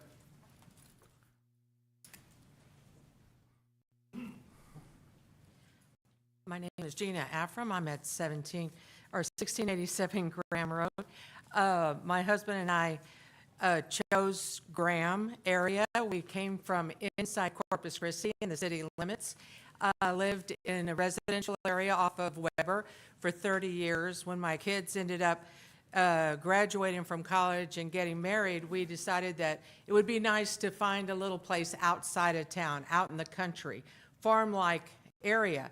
Unfortunately, we have several businesses here in town, so it came down to we can't go very far. We have to stay within Corpus Christi, within Nueces County. So we found Graham Road. We found the house that we're living in now, which is almost 3 acres. It's like living out in the country. You know your neighbors, they're far enough away from you, they're not just right there where you could reach out your window and touch them. You have neighbors that you see, you recognize every single day. You feel safe in the neighborhood. We've already been told that our Graham Road is not to the best ability to drive on. And we've already been told that it's not going to get fixed. So anytime somebody's driving down Graham, if there's 2 cars, one going one way, one going the other, somebody kind of half in the ditch. But we're nice enough to be able to let each other pass. But if they're going to be doing any kind of work on the other side of Graham where this property is or this project is going up, it's going to be difficult. I know that people are going to be coming down Graham Road, and we've got enough problems with the traffic that we have just with neighbors. But we can deal with that, and we have dealt with it for many years. I am definitely opposed to it. I'm not opposed to developing Corpus Christi, but this is not the project that I'm approving for. Thank you for your time. Thank you, Ms. Afram. We have Michelle Shane, and then Martina, Daniel Shane, Ricardo Chapa, Greg Smith, and Garrett Dorsey. I'll make it short because most of the people have said what I feel. And they brought up points that I didn't even think of. Could you state your name and address, Oh, I'm so please? sorry. No, Michelle Schoen. I'm at 1701 Whitner. My biggest, as well as everything they've said, I agree with the light, the pollution, but my biggest concern is safety for my children. We're going to have people coming and going who we don't know. We bought that neighborhood because we know who's there. We know who we're around. I'm scared of sex offenders coming and going. The homeless, we have a lot of homeless in the area. They're going to be in there bathing. Our kids can't ride their bikes down the road. I mean, I would be scared to death that they get pulled in an RV and raped. And so for the safety of our children, the safety of us trying to get in and out of Graham, I am opposed. Okay, thank you, Michelle. Martina Schoen. Okay, sorry. Please state your name and address. Hello, my name is Martina Snowden. I live at 1725 Graham. Thank you for your time. Everybody's pretty much said what they were going to say, so I'm not going to say any of that. What I want to say is I went to the meeting on Monday. The plans for the park are beautiful, and I told the developer as such. The thing that concerns me is that, one, the meeting came on Monday, and this meeting here is Wednesday. I don't feel like there was enough time for dialogue back and forth as to what kind of negotiations or compromises could have been made on the developer's behalf to kind of get the neighborhood's opinion as to, okay, you're against it, but what if we're still coming? What will you accept? I don't feel that there is enough turnaround time for that to be presented in a way that could be put on paper so that we all know that once it's in writing and with signatures, that that's going to come to fruition. The thing that does concern me, and maybe for me as a resident of Graham and for all of my neighbors, but also for the developer, if you are making a luxury RV park that you are going to charge high dollar amounts per night, I would not come rent to you if your perimeter is not secure, and if in the description it says that you have barbed wire fencing. I'm not paying $300 a night to go spend in an RV park with barbed wire. The only fencing that was suggested was along the front side on Flower Bluff. They did mention that they were going to leave in the strip of trees that goes along Graham Road, which we do appreciate. But again, without fencing in any part of it, not only is it not good for us, for people coming out, but it's not good for him, for people going in. So as my neighbor already mentioned, there's homeless encampments all around there that will probably be in that park throughout the night and leave in the mornings without any security for his park. He can't control what goes on there. I feel like those are issues and lawsuits waiting to happen. In turn, if this is going to happen, by securing for himself and making this park aesthetically pleasing for himself, that in turn is going to provide some sense of security and normalcy to us, as long as the fence is put up and the traffic does not come down Graham Road. I don't have a crystal ball. I don't know what the traffic situation is going to be like, how many people are going to miss the turn and come down Graham Road. Those are all what ifs. I don't have the answer for that. I don't think anybody does. But those are maybe some things to consider down the road if you consider to put the park there, that the developer is put to terms so that he can incorporate some of these things in writing. Thank you, Ms. Snowden. Thank you for your time. Daniel Schoen, Ricardo Chapa, Greg Smith, and Garrett Dorsey, and then we'll have Mr. York. You didn't sign up, but we'll let Citizen York speak as well. Hi, Daniel Schoen, 1701 Whitner. I don't have a ton new to add. I just wanted to, come show support with everybody else against the plan. I will note that the developer put in their staff analysis that you had up on the screen. They talk about the benefits they'll bring to the community in the form of tourism, fishing, boating, biking, bird watching. But where is that going to take place? As a few people here have said, that all the waterfront there, the piers, they're all private. There's no one going to be going in the backyard with my kids, getting on my pier, casting a line, drinking a beer. And there's no boat ramps. Anybody that knows anything about that area of the Oso can tell you that. In fact, it'd be kind of comical to watch someone try to launch a boat in that area of the Oso. So what exactly are people going to show up for? Is it the biking? Because you also can't walk down Graham Road, let alone bike down it. The road is so bad, you break your, literally, it's not a joke, you break your ankle just walking down that street. So if they're not really bringing any kind of tourism, any kind of real benefit, what are they bringing? Well, I actually call quite a few RV parks. My customer line, my line of work, we do.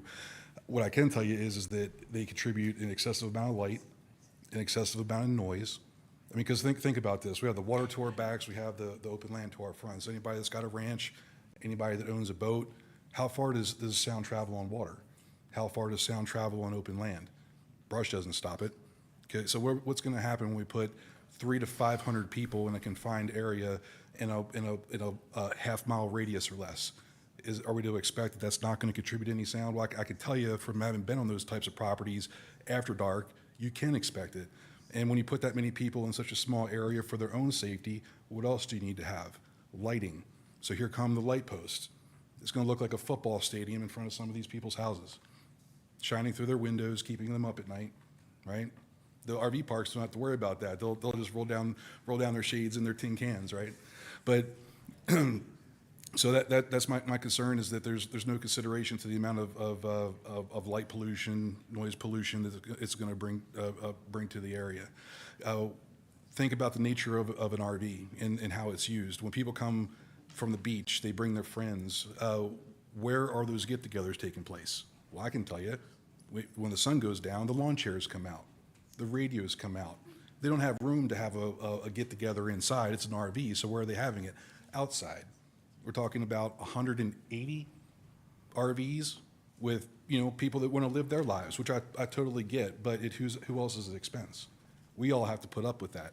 And to think that we're going to fall back on city ordinance to regulate sound and lights and things of that nature is unrealistic. I mean, if in your own homes, would you want to fall back on it being loud and, strangers walking your streets and the only recourse you have is waiting till 10 o'clock rolls around to be able to call the police?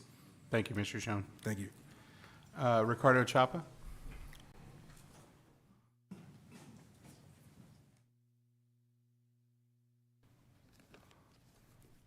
How you doing? Ricardo Chapa. I live at 1526 Quintero Trail. I'll make it short. Just like everybody's been saying, this traffic is horrible right there. Coming down Flower Bluff Drive, when you're passing Walmart, everybody's going into Walmart, so it gets congested right there. The gas station, now you're gonna put an RV park there, and RVs going out, or even mobile homes, going to park or coming in and out. It's just traffic is already horrible as it is. Crime, I'm concerned about crime. RV parks. There was one right about the base. Like, I guess you go about 5 years back, there was a shooting there. There's a guy, I don't know what happened. He snapped or something. He shot a couple. He killed like two people there. I guess a husband and wife, and he shot a kid, but the kid survived, a 10-year-old. So the traffic, the crime, and congestion, all that's my concern. Pretty much everything that's been said. So I'm against it. Thank you, Mr. Chapa. All right, thanks. Greg Smith. Hi, Greg Smith, 1746 Glen Oak. Yeah, thanks, Buck. First, I want to thank everybody for spending your evening on there, a job that you spend a lot of time, and you get the public reward. And I would also like to recognize we have City Council Member Dan Stuckley out in the audience, and Mayor Paulette Wajardo that's spending her evening with us here too on this important issue, Flower Bluff. Little bit of background on there. I served on the advisory body for the area development plan. At that time, I was also on city council with it and approved both. In my time on council, I approved 3 RV parks in Flower Bluff in the Laguna Shores area. And I went by today just to kind of take a look. What's the demand out there? So one of them, the KOA, 4.5-star park. I mean, a great park out there. Had about 60% occupancy, about 40% of the sites were available. And the other was Laguna RV at Yorktown and Laguna Shores. That's a recently rebuilt park. It had about 20% occupancy. So the question is, what's the demand out there? So I handed out this map. This is straight out of the area development plan with it. And as you look at it on the right side, between kind of Walden Field Road and the Laguna Madre, you see a lot of browns and reds. These are the areas that the area development plan, this is the high density, it's either high density residential or commercial, that this is where the area development plan recommends RV parks going. We're looking at several hundred acres. RV zoning allows you 25 RV spots per acre. So if you have 200 available acres on there, that's 5,000 available RV sites. If there's 300 acres, there's 7,500. They're not going to yield that much, but the point is we have several thousand available sites that could be done currently in Flower Bluff that have no issue with the area development plan. Also on that map, about 10 acres of this is residential RE zoning, the second lowest density zoning that we have in the city. But when we look at the ADP's map, and this is coming out of page 11 on there, about the map, zoning is in a large part influenced by designations identified on the future land use map, what you have on there. The future land use designations for Flower Bluff have been revised to reflect community input and anticipated development and best practices. Chairman Miller, you were on the board with it. You know with this. And then the land use map serves as a guide for future zoning. And then each of the designations presented on the Flower Bluff future land use map correlates with Plan CC. This plan on there at its location does not comply. Here is another, Al, if you could pass this out. Mr. Smith, in the interest of time, do you have something that hadn't been discussed? Okay, so paragraph 4.4 on page 34 says that RV park shall be adjacent to the Laguna Madre. I put that on the map there to show the distance from the Laguna Madre to the proposed site. And then lastly, on there, there's one other test, and that is about you're supposed to be putting this in or suggesting in low-lying areas. Why? Because RVs, you get a storm, they can go. It's resiliency on there. When we were talking about the ADP, that's a good use for these lower areas along the Laguna Madre. This is a map of the surge areas. This is why the area development plan suggested this area with about 5,000 sites. And then in closing on there, if we adopt it as written, it actually opens all of Flower Bluff. So we're saying, okay, we don't care if it's residential or not. We're throwing that out because part of this is residential. We don't care about its distance to the Laguna Madre. That opens all Flower Bluff out. We don't care if it's highland or lowland. So then anybody could come in here at any location in Flower Bluff and come in with a proposed RV park if you accept this interpretation of the area development plan. Thank you. Thank you, Mr. Smith. Garrett Dorsey?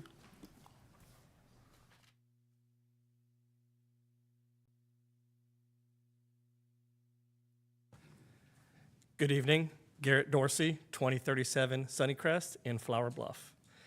Longtime residents of the Coastal Bend area, and as all y'all know, also very much into attainable housing and development, and also, like all these fine people, sit on and have worked with this group, as all y'all know, and worked with different groups on where we're taking Corpus Christi. So these are my neighbors.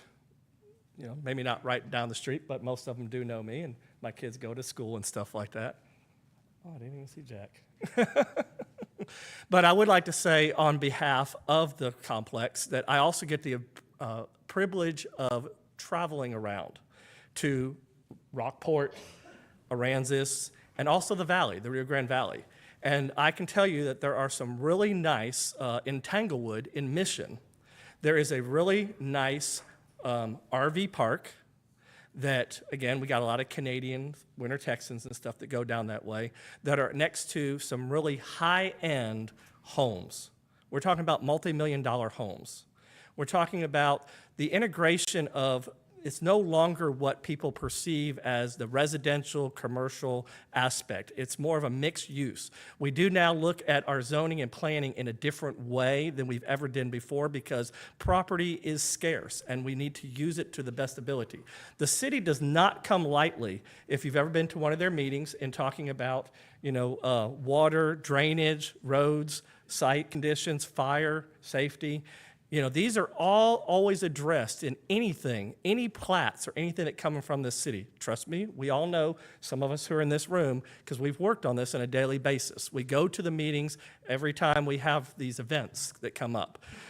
I do not disagree with anything that's being said. I did get a chance to drive down Graham, and it is a very, very lovely street with some beautiful neighborhoods and some ponds and, like you said, wildlife. And the surrounding homes that are around that area are also, like I said, a very lovely community. My particular street, I actually have longhorn cows. at the end of my street that I get to see every morning, and I love that. But the problem I know is that one day that will go from agricultural zoning to a development zoning, and one day those will be homes. I lived in the hill country. I saw, as development, because people need homes.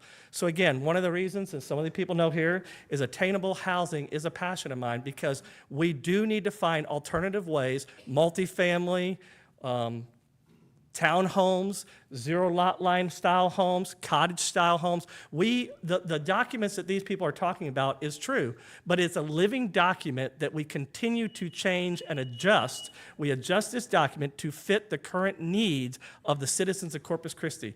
So the one thing we do need is we need housing. And I heard someone say, and they said that lovely, this is a very lovely resort that these people are, a resort. This is a resort place that they are designing and putting their life, blood, and sweat into. And I think that it has the capacity of bringing some really high-end and some nice stuff to the Flower Bluff area. So greatly Thank you, Mr. appreciate it. Dorsey. Thank you all very much. Citizen York.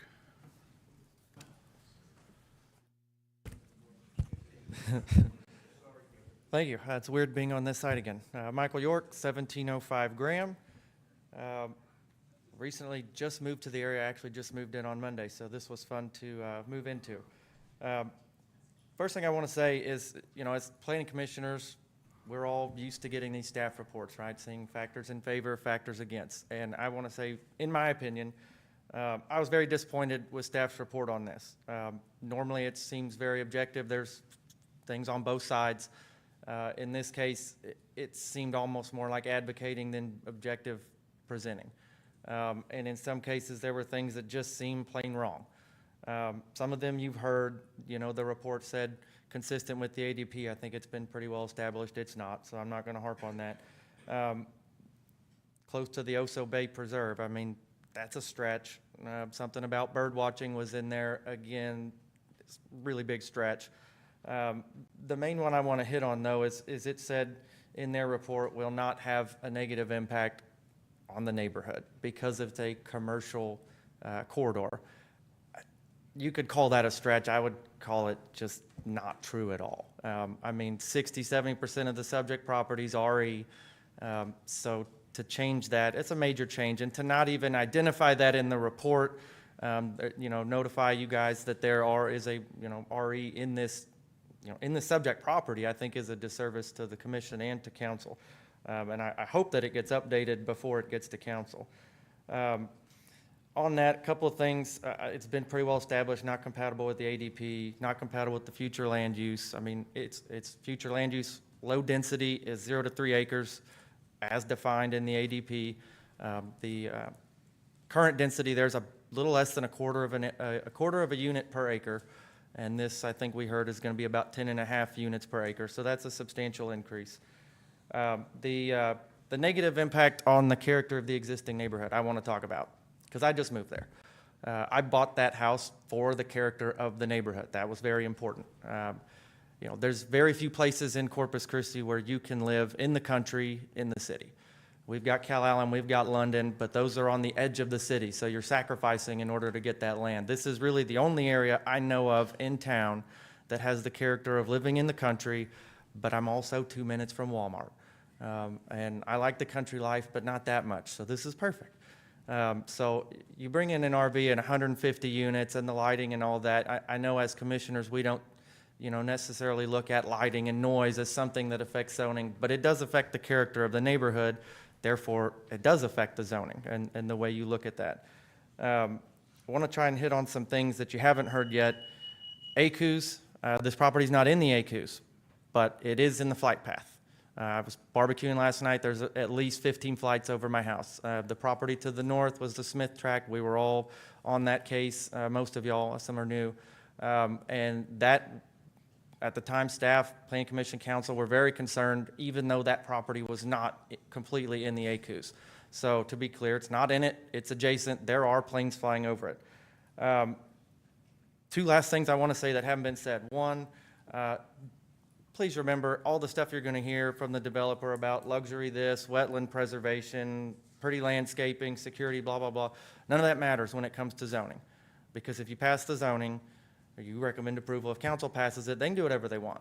and you guys know that, but that leads into the last thing. We did bring up, I did, and Mr. Raymond, reiterated it in Monday's meeting, that it is possible to pursue a special permit, which would allow the creation of some kind of restrictions. Some of those I presented just on past history of things we've all seen. They weren't really discussed. Obviously, nothing was agreed to. That was Monday, and this is 2 days later. That was brought up, but I want to make it clear that even if that were the case, in my opinion, I think this case should be, recommended for denial just based on the other things, not consistent with the ADP, the future land use, and changes the character of the neighborhood. Those are the core things we look at when voting on a zoning case. And that's my time. Thank you. Thank you, Citizen York. Okay, the applicant, if you would like to speak now.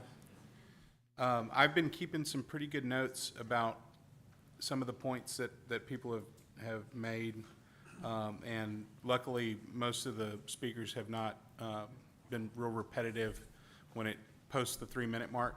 But I will allow you additional time, obviously, because there's a lot of concerns, and I want to give you the chance to address them.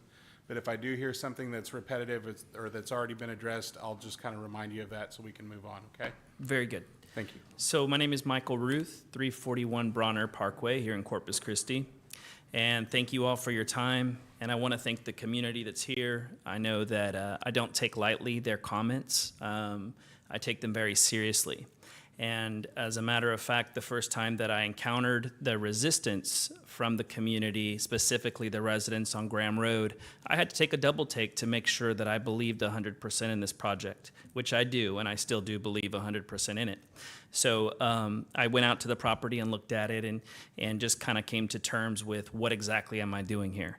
And here's what I want to talk about. I want to talk about Graham Road specifically. I could talk all night about luxury and details and low lighting, and maybe we'll have time for some of that. But what I do want to address is Graham Road.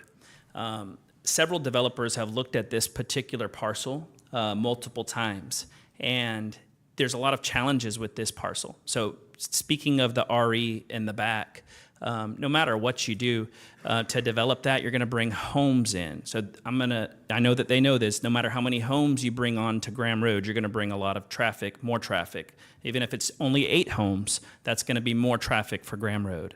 Our project will not bring traffic to Graham Road. Specifically, our traffic is all directed to Flower Bluff Drive. This is where we enter, this is where we exit.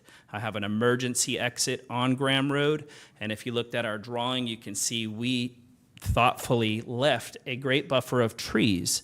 You can do a lot of research on it. I have trees are a great sound barrier, trees block noise, and we're also willing to put a fence up. So there's a lot of different things that we can do there. I kind of feel like after I've looked at it and envisioned it, that it's almost like you won't know it's there on Graham Road. And I'll say this. Please Yeah. keep the outbursts. Okay. He was very respectful for all of y'all. Let's extend the same respect, please. I spent about 2 hours last night watching the previous rezoning case for the 39 acres next door, and I noticed a lot of the same opposing people opposing that development. I want to bring up their comment about rural areas. We went out here to move to a rural area. My wife and I also want to move to a rural area. We considered Flower Bluff. The price keeps going up, up, up, and up for acreage in Flower Bluff. There's so much development going in out there that way. So, the moment Walmart moved in, I think things changed for everybody on Graham Road and anywhere near there. So the area is developing. The area is growing. 39 acres is bringing in a significant development now. My development probably is the only development that will keep the wetlands on that property. I'm also a huge wildlife fan. I love watching deer. I spend hours and hours every year, as much as I can possibly get away from my house to watch deer. I don't have the luxury of watching it in my yard like some of these folks on Graham Road do, but I took that into consideration. That's one of the reasons we want to keep the wetlands. We want to keep the migratory birds. I believe that's an attractant to the area. There's significant green space on this property. We're keeping the palm trees, we're keeping the oak trees, as many of them as we can. So that's to address some of those things. Speaking of the lighting, the neighbors are concerned on Graham Road, and we have to realize that the opposing people is the specific immediate people on Graham Road. That's 99% of the opposed. And I understand that. And my goal is to work to make it as seamless as possible to make Graham Road not feel these impacts. Can I guarantee that some RVer won't take a wrong turn down Graham Road? I can't guarantee that 100%. It may happen now. I'm sure they've had trucks, like they mentioned, that come down there that have to figure out a way to turn around. I can't guarantee that an RV would never turn down Graham Road, but I can guarantee that it'll be a lot less traffic than developing RE all the way down Graham Road. So that's something to consider. Also, when it comes to traffic, if you put any commercial development up front on Flower Bluff Drive, anything, you're going to get more of a traffic impact than my RV park. I mean, commercial businesses run, and also take Chick-fil-A that just went in down the road. It's probably 145 cars an hour going through that place. But what we're looking at is quiet time hours in the park. Almost all RV parks, especially high-end or luxury type of RV parks, are going to have quiet time hours. So we are going to have quiet time hours as well. I think it's reasonable to say 9 o'clock during the week and 10 o'clock on the weekends as a quiet time. Our check-in and check-out times are also very important. They're happening during the day. They're not happening at peak hours. Check-in is at 1 p.m., check to about 5 p.m., check-out is at 11 a.m. So, this is not going to affect 5:30 a.m. They said they get up and take their kids to school and things like that. Something commercial can go on the front of Flower Bluff Drive. It's going to bring a lot more traffic to that area. So just things to consider. Again, I've really taken a deep look because I don't take lightly the opposition. I also have a lot of support. Obviously, there wasn't a lot of support. Thank you, Mr. Dorsey, for yours today and understanding this. But I think if the people in this room would really take a step back and look at what do we want from Flower Bluff and Corpus Christi, a beachside community, something's going to develop there. I would love to work with the community. I'd love to work with you guys, the city, to make it something beautiful. I've always dreamed. I've worked with hundreds of RV parks. I have a great knowledge of RV parks. So that's just to mention a few things. I don't know if y'all have any questions for me before I go on. Well, I mean, if you're done with your comments, then I can open it up for any questions to the commission, unless you have a few things to hit on before we do that. Drainage, I believe that the drainage will be left better than it is right now. Graham Road seems to be concerned about drainage, when it gets to plating and when this thing gets, when the rubber meets the road and we start putting that in, drainage will be fully addressed. Also, that's another great way to incorporate the wetlands. So that's going to be taken care of. This is pretty much it. I would really hope that you will consider approving this project. Even with the opposition, I really believe 100% in this. And I'm also thankful for all the people here in this room. Thank you. Commissioners, do you have any questions for the applicant before he walks away? Commissioner Lerman. Thank you, Chairman. My question is, someone made a comment from the audience that you're not going to have any security fencing around the entire park. Is that true? That will be addressed, but what we are proposing is to leave the buffer of trees on Graham Road. In addition, we can do a fence. The zoning doesn't require a fence. Right now, on the other side of the property to the north is all open farmland at the moment. It will soon be developed to townhomes. If I start to feel that there's a need, also for our privacy as well, of course, we would build a fence. There's also a sewer improvement that we're bringing down Flower Bluff Drive to bring sewer to the frontage of our property, which we're going to spend our money to bring that sewer there down Flower Bluff Drive. But to answer the perimeter question, the park will be very secure as far as security, but a fence, will be addressed as needed. Okay. I have another question for staff. Before we do that, does anybody else have any questions for the developer? As far as the sewage improvements, what's the distance from the? It's about 1,000 feet from the corner of our property, and it goes in front of Murphy Gas at a depth of about 20 feet. And will you guys be pursuing any trust fund dollars or anything like that for the reimbursement of those infrastructure projects, or Is that something that you're bearing 100% as the developer? Our plan is to, I mean, of course, if there's money available to help, we would entertain that, but, you know, we are looking at covering the cost to bring the sewage in. Okay. I believe it would be reimbursed in the future if they make us upsize. I'm sorry, your name and address, just for the record. I'm sorry, Marshall Ramirez, 401 Bronner Parkway. Thank you. And y'all are co-developers? We're 50/50 Okay. on the. All right, thank you so much. Does anybody else have any questions for the applicant? Commissioner Lerma, you had a question for staff? Yes, sir, if I may. Or actually, one second, is there anybody else in the room that would like to speak during public comment? Okay, we have two. Mr. Bell first, and then this lady here. Thank y'all. If we have any other questions, we'll call you back. Okay, okay. All right, thank you so much. Thank you.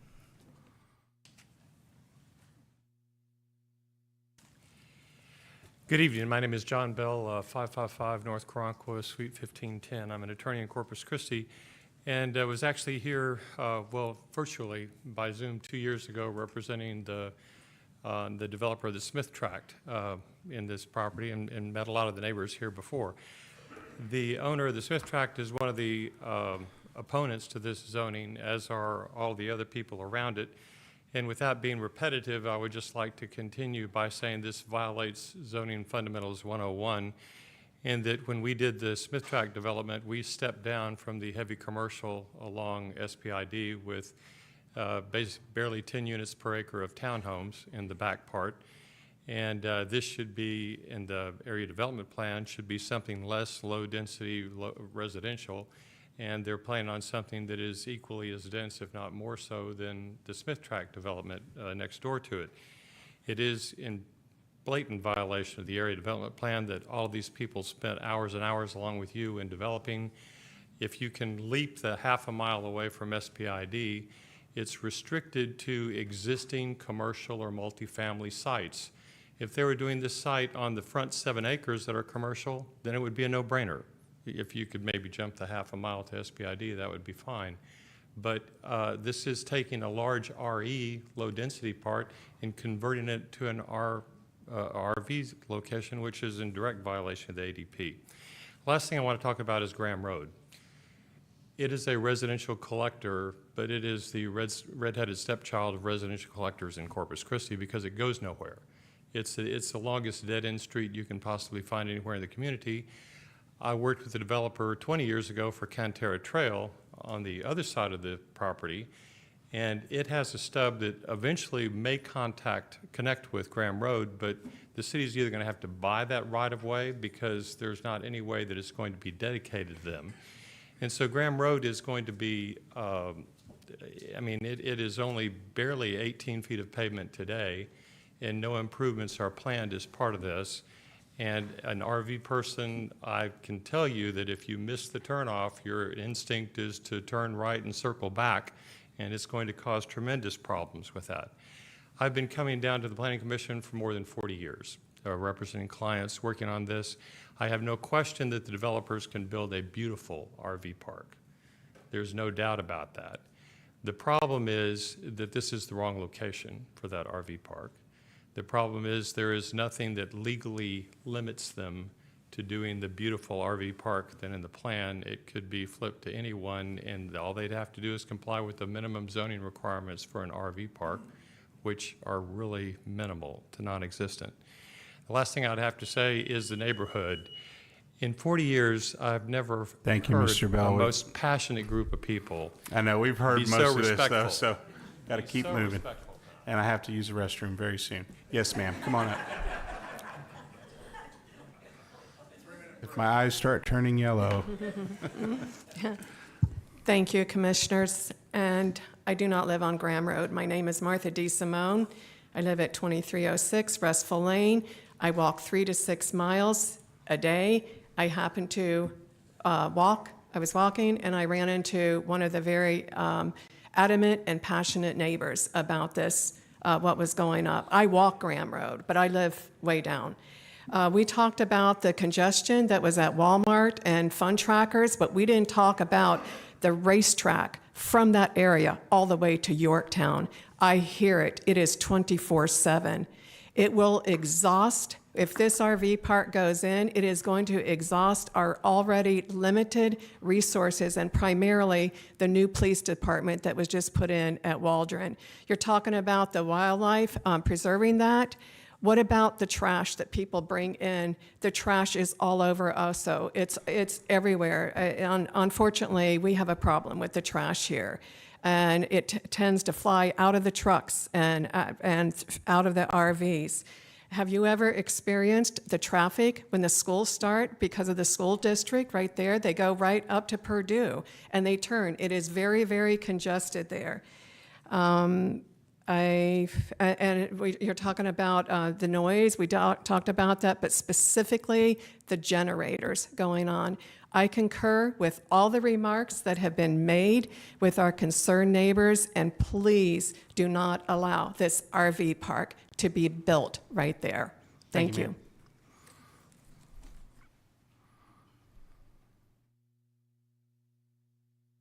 Please state your name and address. My name is Nicole Morin. I live at 7530 Yorkshire. I do not live in Flower Bluff, but I've worked and volunteered extensively in Flower Bluff. I have loved ones that live on Graham Road. And I just wanted to follow up with what Mr. York said. I do feel that the Planning Commission was very one-sided, especially in the meeting Monday night. They were strongly advocating for the RV park.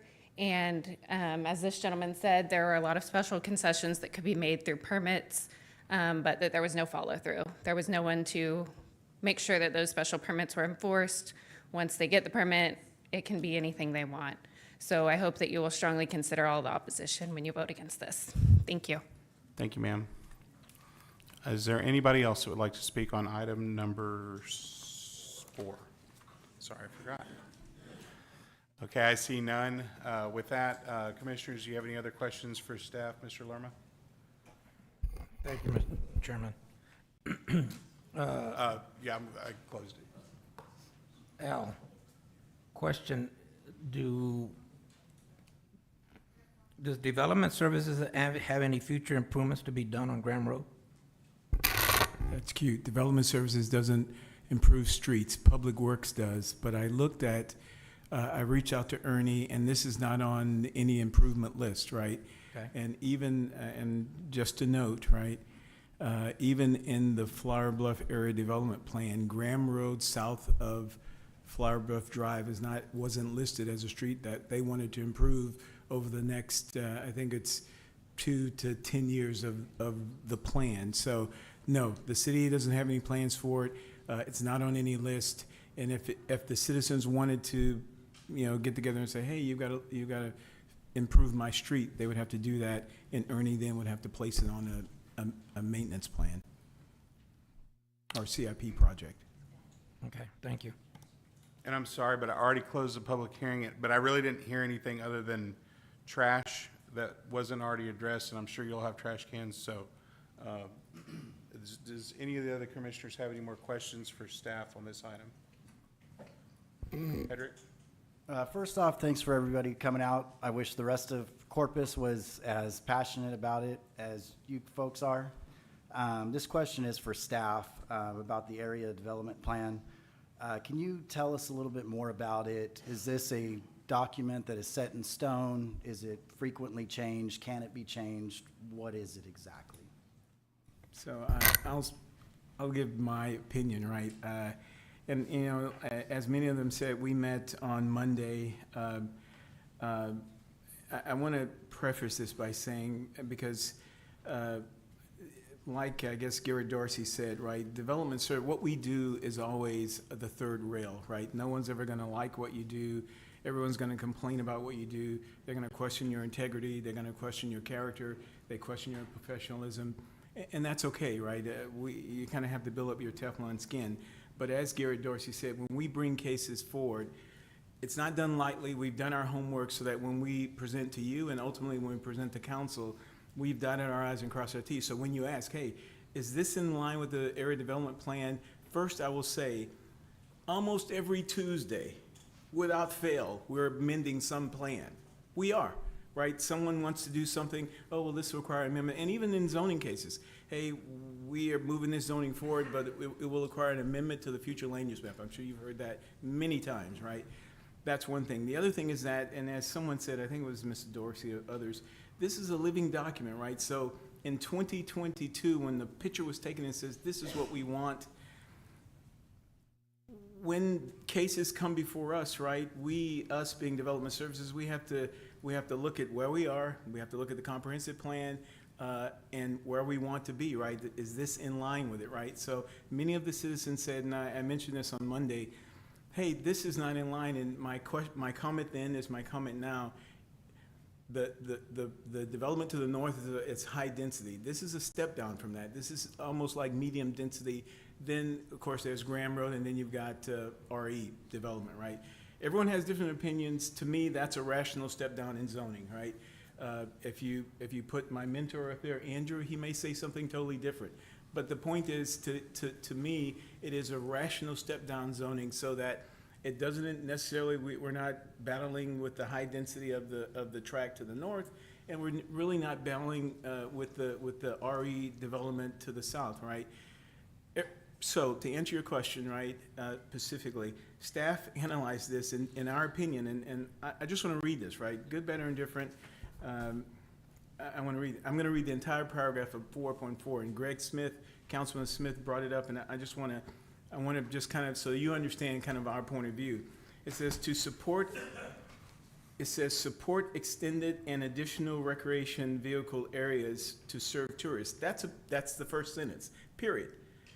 It says support and extend or additional recreational vehicle areas to serve tourists, right? The very next sentence is rezoning of proposed commercial and or multifamily land use near SPID and adjacent to Laguna Madre for recreational vehicle uses should be encouraged. Encourage is much different than recommended, right? Encourage is, oh, okay, because it makes sense. Yeah, they're right there in Laguna Madre. Yeah, it makes sense. But it doesn't preclude it from being anywhere where staff or others could reasonably say, hey, look, this development can go here, right? So that was our thinking, right? It wasn't, it's, and you know, one of the things we've always do, when we look at zoning, we always, whether people believe it or not, we always look in the defense of the existing customers, the existing residents, right? Because whatever comes in there cannot disturb their quiet enjoyment. It cannot disturb, you know, their way of life, right? And if done correctly, this development, in our opinion, doesn't do that, right? And so even though many of the residents said, hey, look, and many of them mentioned Graham Road a lot, but this development will not touch Graham Road, right? And when we Please keep your comments to yourself. man, and if I can finish,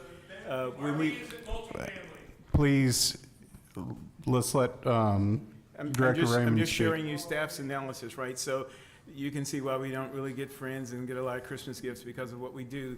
However, what we do is very serious. We do our homework, we take it seriously, and when we bring it to you, we've already vetted it, right? Even though there may be oppositions that says, hey, you guys you missed your mark or whatever, and that's okay, we accept that. Ultimately, you make a recommendation, and then it goes to City Council, and they'll vote it up or vote it down, right? And so I think ultimately we did our job, even though the consensus may not believe that, and this is where we are. Thank you, Mr. Raymond. Does anybody else have any comments for staff? If not, I have a few. Okay, I see none. So whenever I approach a zoning case, this is my personal litmus test. Litmus test number one is it consistent with the land use map? And sometimes the answer to that question is yes, sometimes the answer to that question is no. In this case, in my interpretation and interpretations that I've seen on multiple other zoning cases, this is not congruent with the land use map. So then I asked myself, what do the neighbors think? Obviously, the neighbors are pretty upset. And then I asked myself, what does the development bring to the community, to the tax base and things like that. And I think on this one, there will be some definite benefits, but 2 out of 3 makes it a failure for me. So that's my personal thoughts on the matter and how I approach zoning cases in general. And it's always been a pretty good approach that's worked out well so far. Sometimes the commissioners don't agree with me, and that's okay too. But with that, I'll entertain a motion if anybody doesn't have any more. Oh, sorry, Commissioner Mandel. Okay, go ahead. I move that we deny item 4 as presented by staff. Do we have a second? What are you saying? They recommend approval. I recommend denial. They recommend approval. You recommend denial. Do we have a second? Can I make a comment beforehand? Yes. I do want to thank all the residents for coming out, and I thank you for your passion and just for taking your time to come out. This is not something, like Commissioner Miller said, that we take lightly. Like Commissioner Miller, the litmus test, we actually have a set of review criteria. And if part of those review criteria is doesn't meet the master plan, the comprehensive plan, and one can argue that it doesn't. But the one that's really getting me is, does it conform to the character of the surrounding areas? And I would say for this case that it does not. So that's why I'm going to vote the way I'm voting. But I just want to make that comment before I'm voting your way, right? Before I second that motion. So I will So second do that we have a motion. second? I will second Okay. that motion. We have a yes. motion from Commissioner Mandel and a second from Commissioner Munoz. All those in favor, or can we get a roll call on this one? Chairman. Excuse me, Vice Chairman Miller. My I vote Move to is deny. agreeing with the denial, correct? Yes. Yes, aye. Agreeing with the denial. Okay. Commissioner Mandel, Aye. Commissioner Salazar Garza, Aye. Commissioner Munoz, Aye. Commissioner Motagi, Nay. Commissioner Lerma, Nay. and Commissioner Hedrick. Nay. So we have 4 ayes to deny the zoning and 3 nays. So the motion to deny passes. Okay. And just please be quiet whenever you're going out. Y'all can celebrate outside the door, but we got to get through some other items before I wet myself. Thank y'all. And I'll also remind everybody that we are a recommending body only. So this will still go before council for approval or denial on, do we have a date? Okay, but notices will, it'll be posted and noticed just like the zoning case.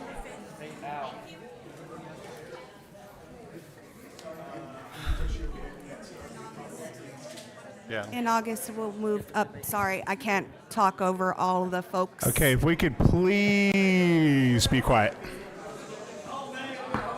Order, order, order. Everybody go outside. Everybody got to get out of here. Or I'll remove you. Thank you. And Okay, now we're going to Commissioner move Miller? on. you were asking about when, you asked about, I think in the first or second week in August, we'll be on the 6th floor. Okay. And September 5th for council. Okay, so this will be heard by council on September 5th, and it will not be held in this chamber. It will be upstairs in the 6th floor conference room. Okay, moving on to item number 8, public hearing and possible action.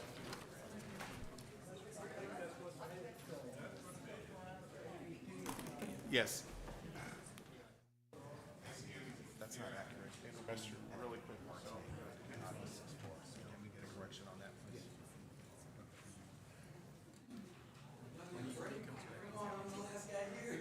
So, Steve,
Yeah,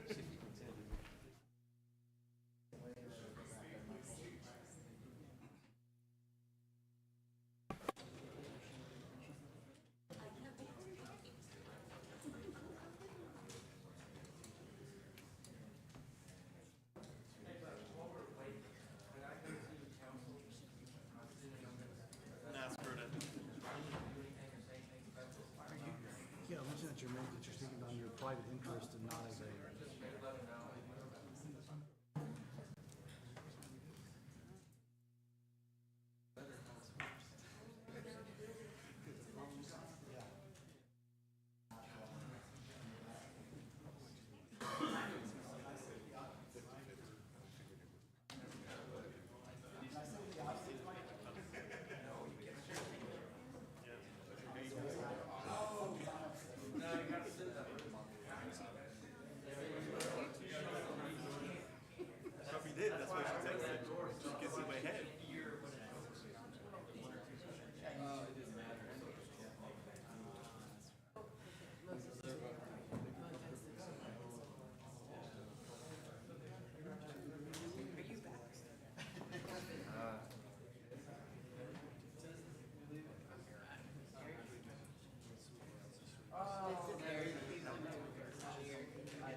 Commissioner Hedrick's going to be abstaining from item number 8.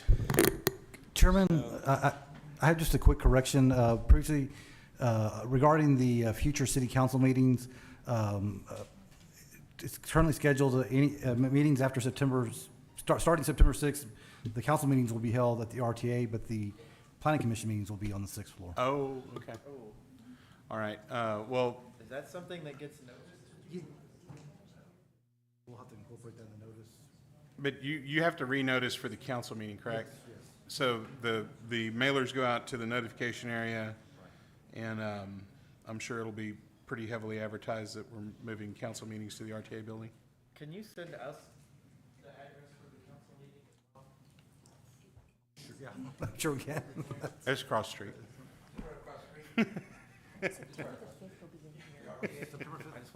That's an official address. I don't think he knows that.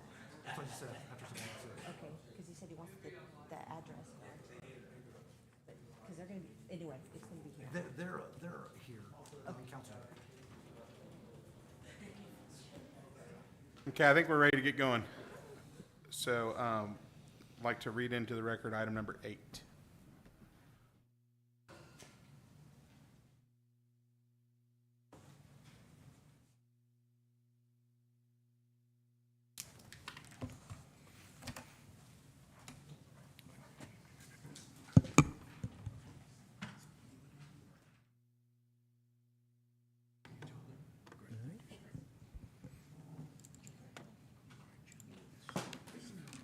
Apologize, I had to open it before the meeting, I'm not sure where it went.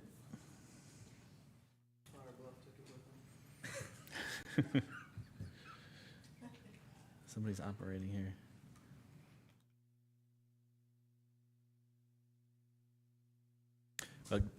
Good evening, Dan McGinn, Director of the Planning Department.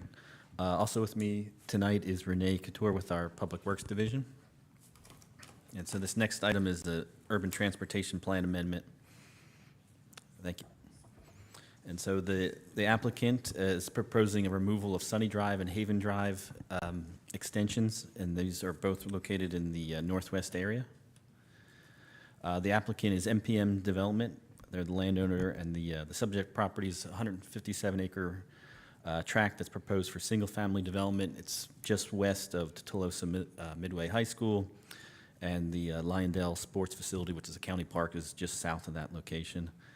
At 157 acres, it's probably anywhere 700 homes in kind of ballpark of what could be developed at that site. And the request is a removal of the extension of Sunny Drive that would run north-south. That's the collector road, and then a northwest portion of an arterial road for Haven over to west to Violet. Here's a closer look at the transportation plan and how it runs through the subject tract. The subject tract obviously is the orange. The high school is kind of identified there in that light blue. Hey, Oh, that's perfect. Go ahead. Yeah. I was gonna ask about, isn't there a ditch somewhere in there, but your other slides seem to show it. Yeah, there is a ditch that runs that north part of the property. It's not a deep ditch at the moment, although it's probably at full build out, it probably will get a little bit deeper, but right now it's not real deep. And so the applicant is requesting the removal. Sunny Drive, it actually exists, there's a right-of-way that does dead end into that ditch in question. And then it continues through the subject track down to Haven. The other part of the right-of-way that they're requesting to remove is this piece that would go west and then tie into Violet.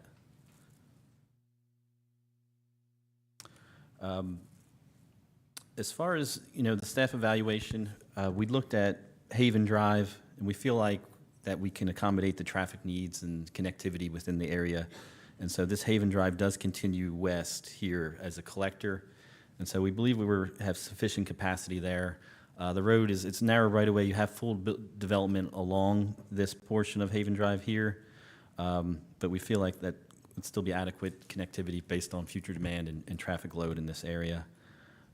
The Sunny Drive, kind of north-south, we feel that as far as providing connectivity and access to the proposed development, along with the subject tracks up here, as far as getting connectivity to the school, the park, that the collector street in this area would be a good thing to have for this area and provide that necessary connectivity and access for the folks that live there, along with people that would live to the north of this area.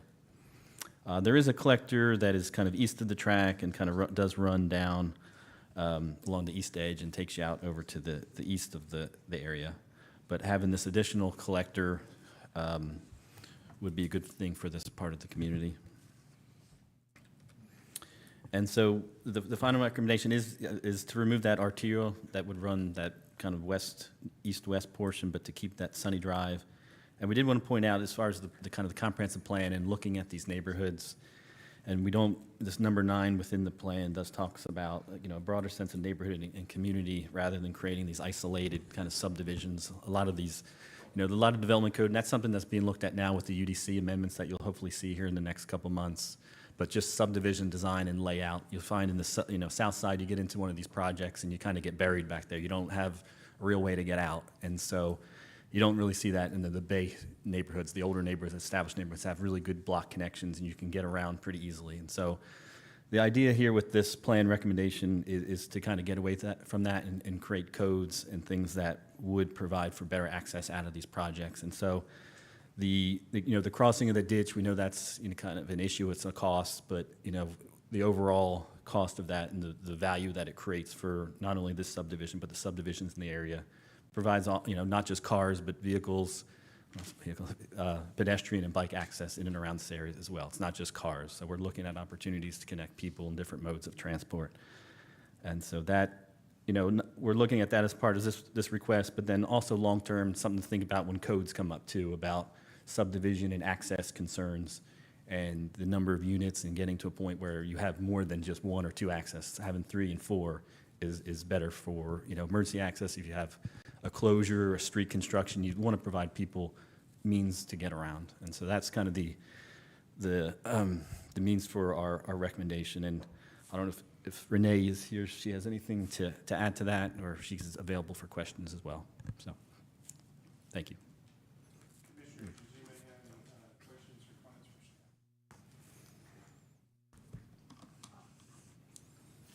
staff? Okay, so, let me see if I got this right. You want to go ahead and get rid of the Sunny Drive, or continue the Sunny Drive, so that people can have access to the Starlight Correct. Road? Yeah. Well, okay, so McKenzie and Violet are both pretty large streets that, I think they're like 2-lane each, and then the turning lane. Starlight doesn't have that. Starlight has houses that are facing the street, therefore, the people who live there park in front, which only gives access to 1 lane going and coming. Yeah. So if you're gonna wanna route the people to Starlight, I just see that. Hopefully, yeah, Starlight's not in great condition. I know it's kind of more of a rural two-lane section, but hopefully at some point Starlight would rise up in kind of a bond program CIP where you would get that build out or construction to create that extra capacity where you get curb and gutter and have, 3 lanes at least where you have They maybe a just turn finished lane. developing, I don't know how many brand-new homes there, and they're all facing Starlight. And we all already know that when the new home is built, many of the people do not use their garage. They start parking in the front. They drive in their driveway, and then the others park on the side. I just see it, right now, it's a little congested. I go through there, sometimes, and different hours of the day, and the cars are all parked on the side. So, I mean, I just don't Sure. see that as a real good route.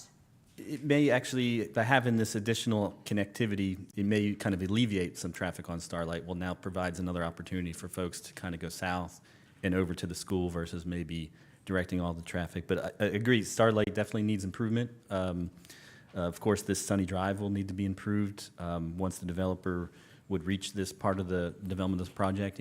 Developers go in phases, units. I'm not at what point they would be back to this north end of the site. It's kind of unknown, but. And so make it easy access to get to the high school? Keeping the the Sunny Drive to make sure that I guess you want to keep it for the reason so that they can get on Haven and get to the high school? Sure. Not only Haven, but of course, there's a large regional park here as well. But yeah, just another ability to get out to an arterial where then you can go east, west, just having those options available to the folks that would live in that area. Okay, thank you. Thank you. First, I just want to clarify, applicant's asking to remove Sunny and whatever the red one is, and you're recommending get rid of the red, keep Sunny?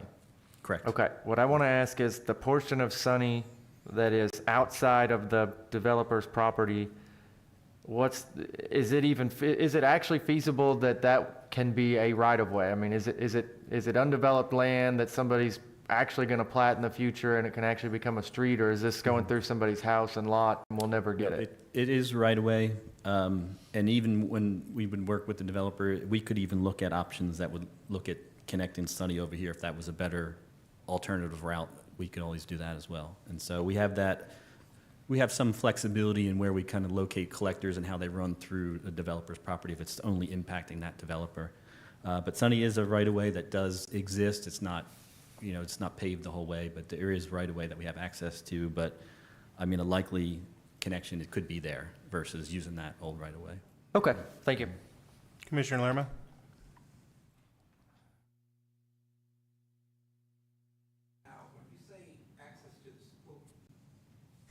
When you say access to the school, you do know that property's Cal Island District, not Toloso Midway District, right? They will not be going to Toloso Midway High School. They will be going to Cal Island. That property belongs to the Cal Island School District. Well, so it's not going to help TM at all. Okay, so there's obviously still functions at the school. I was at that school, a couple weeks ago for a Big Ten tournament. No, I understand that, but the property where the developer's going to build those homes, that's the Cal Island School District. That's the property taxes will be going to Cal Island, not to Toloso Midway. Everybody thinks that property belongs to TM. It does not. Okay, so they will not even be coming to Toloso Midway. Not the primary, not the junior high, not the high school. They will be bused to Cal Island. So we need to make sure that we understand that. Don't get me wrong, I wish it belonged to Toloso Midway. Don't get me wrong at all, but that property will be going to Cal Island, so they won't even be using the Sunny. You're looking at Haven. No, they're going to be going to the Violet or the Mackenzie Collector Street, and they're going to be heading to Cal Island. Okay? I just wanted to bring that up because I think we have a misconception of the schools. Sure. No, I apologize. I did not look at the school district boundary when talking about this. That boundary is so messed up. That boundary goes right down the middle of that neighborhood, sir, that what you're talking about. The right-hand side of a house goes to Toloso. The neighbor left to them goes to Cal Island. That farmland goes right down the middle of a neighborhood. The district is messed up, the district lines, but we tried to straighten that out 20 years ago, it didn't work. Can't do it. You can't do it, the people won't vote for it. So, the loss for Tolosa, but, you know, we need to figure something out, and you guys need to work it out with the developer to make sure that the access to those collector streets is the best thing. I mean, Haven is a good street. Before I left council, we were able to repave that entire street. I wanted it wider for it to be able to be like a collector, but unfortunately, I got voted down on that part with the services, street services. They couldn't wind it, or the council had to vote on it, and it's not in the capital improvement plan. So, but I'm still fighting for that, you know, because I knew that that developer was going to build homes there, and we need good streets to where we have turning lanes on them and all that, because it is going to impact the high school traffic if traffic is going through there day and night because of the neighborhood that's going to be built, which I'm okay with that. Yeah, no, Haven, with this project, certainly the trip generation would increase pretty good, you know, so, yeah, having that development make more of a case to kind of move that up the list as far as improvements. Mhm. I've got a couple of questions. I don't know this for a fact, but I know if I was a land developer and I was being told that I had to build a bridge, you know, that's a cost, right? And that's not a cost that just comes out of the developer's pocket. It's a cost that's ultimately passed along to whoever purchases these properties down the road. What are the options that are available for crossing a ditch of that size? Is it build a suspended bridge, or is it huge box culverts and go over it with paving, or?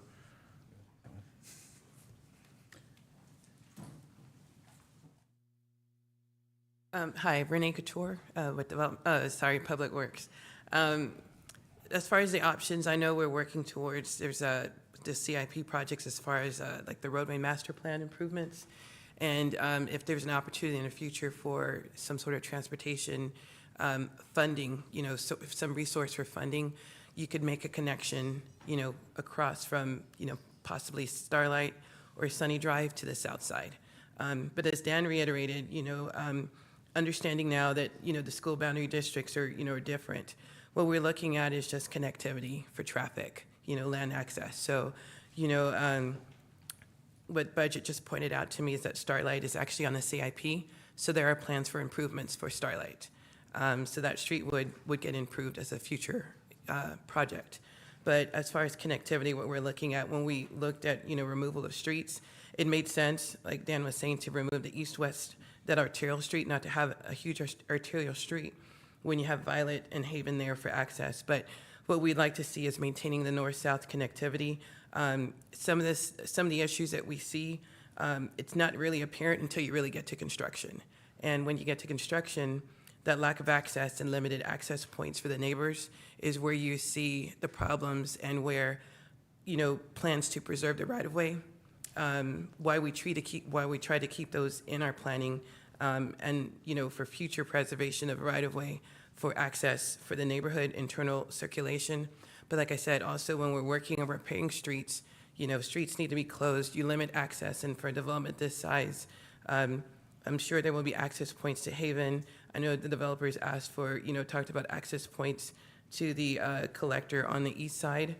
But, you know, for emergency response time, like I said, internal circulation, having a street going north-south, and I guess presenting for that area another opportunity for circulation in and around the area.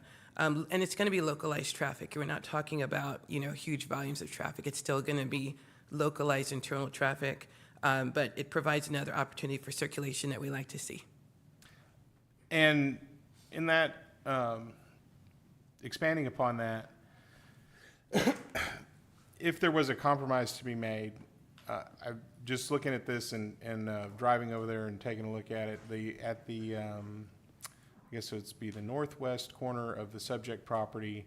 There is a segment, several hundred feet wide, of land that, you know, and obviously by this boundary, the developer doesn't own that piece of property that spans between the subject property and Starlight. But there is an opportunity there to potentially connect that wouldn't involve building a couple $1 million bridge. Correct. And, another point, in some of these neighborhoods, what we've seen of, the size, there are streets built to a collector size. So I haven't seen the plans yet for this site. I don't know if there's the intention to build a street of a quote collector size capacity in there, but like I said, we feel that there's generally going to be a street that size. So, keeping it on the master plan, also preserves that right of way for future development as far, going on a bond, for future maintenance as well. So, Commissioner York? Thank you. I don't know if you can answer this or not, Renee, but do you know at what point, I'm trying to figure out if a collector of this size would potentially end up being required here anyway with 157 acres, 4 or 5 units an acre. At what point is a collector required? How many units can a subdivision have before they need a collector? I think, I'm not sure about the units, but as far as the volume, what we're looking at is, 1,000 trips. A collector size could serve as low as 1,000, going up to 3,000 or 4,000 trips. Okay, so it's likely at least one collector would be required here. Correct. And like I said, we haven't seen the plans yet for the site, but as far as, like you said, as far as compromise, we felt, we did agree when we were proposed with the deletion of these 2 streets, that the east-west, it made sense to delete that. But for a property this size, maintaining that connectivity north-south, we felt that it was, a compromise to at least preserve that portion of our master plan. Understandable. And I have one more question, and it may be a Dan question, but, if the Planning Commission is to vote in accordance with the recommendation to lose one, keep the other, Dan, you mentioned that there's some flexibility, and I know that's always kind of existed in there, but it's unwritten. Is that something that you'd be comfortable with us putting in the motion so that when Moses comes to do something, he doesn't have to, hit a bunch of roadblocks because he wants to move the road 400 feet to the left or something, but, I don't know that that's necessary, but I mean, I guess they certainly could. But we've kind of taken the position if you're moving a collector within property that you own and you're not impacting others by moving the intersection or where it comes out, then we can generally handle that administratively. So if doing something like that would be okay. We could handle that administratively. okay, thank you. Any other questions for staff? I see none, so I will open up the public hearing. Is there anybody, is the developer here? Is the developer here? Do you want to go last? I don't know. Yeah, can I go last? You can go last. Would anybody else like to speak? Okay, you can go first too. Okay. Okay, so a couple of points. This is Moses Mastagasi with MPM Development, MPM Homes, 8017 Barley Dock, and I am now cold because all that heat just left, and I don't know what y'all did to the AC in this place. So if I shiver, it's not because I'm afraid, it's because I'm cold. So first, let's talk about what the urban transportation plan is. It is these red and green dots on here. This urban transportation plan is currently being updated by the SEAC committee, which I'm the chairman of. A lot of these plans are somewhat outdated. This urban transportation plan, or this marking, was from 1964. Currently, right now, you have a C1 collector, which is, and if you could, in a second, pull up my 4 pictures of Sunny Drive and Starlight. But right now, you have a C1 collector, which is Haven. Haven goes to Rockwood. Rockwood actually is a 40-foot back-to-back street, C1. It's being redeveloped by the city currently. It goes to McKenzie, which is an A3 arterial street, which is also what Violet Road is. Violet Road and McKenzie both have 2 lanes going in both directions, and also have a middle traffic lane. Right now, the C1 collector that the Capital Improvement Committee is looking at, that our committee is actually looking at, is not going to widen Starlight from Starlight to Sunny. It's going to widen Sunny to Violet Road. That's a bar ditch, 18-inch pavement.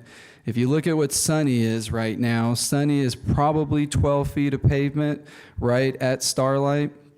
You're asking to take 800 homes and give them a back alley through Starlight.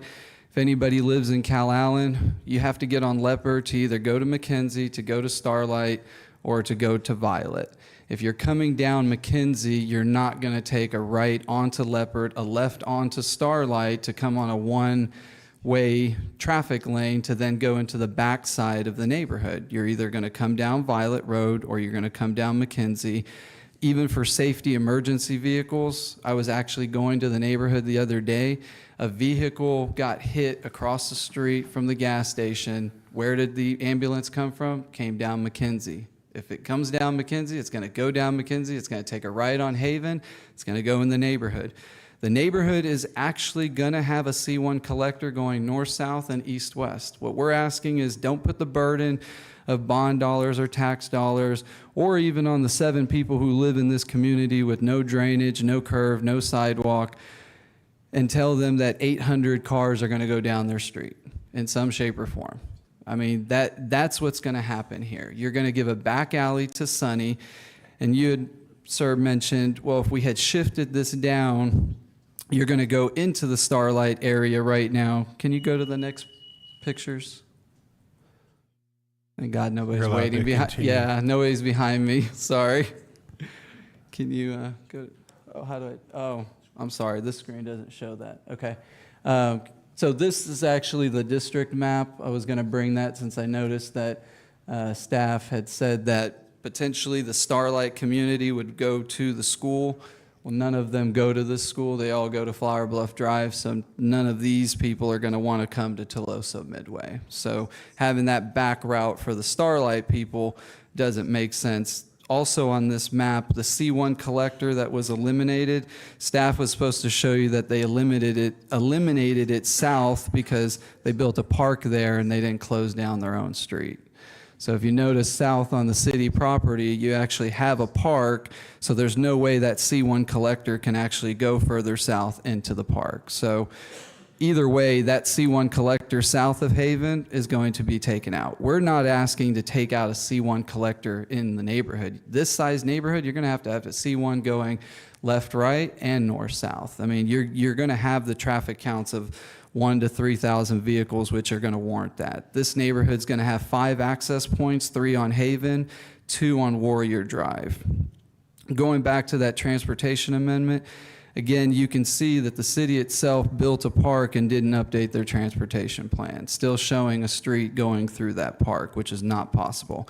A lot of times these get updated when we bring plats or bring them to y'all, and Dan is right, I've done 10 of these. If you're not hurting the properties to the north and south, then most of the time you can move the C1 collector in your own property. And that's what we want to do. We want to design this property, even though it's a rectangle shape, it still has an odd shape to the left.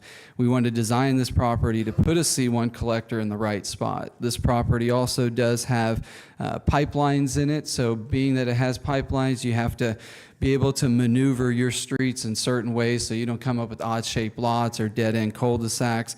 We like to have large connectivity. The reason I didn't do a master plan is I didn't want to spend a ton of money and then throw that plan away. So my simple request is eliminate the bridge across Sunny Drive, because Sunny Drive doesn't need to have access to Starlight. You have that with 2 C1 collectors, which is Rockwood and Haven. You have 2 arterial streets to funnel all the traffic down.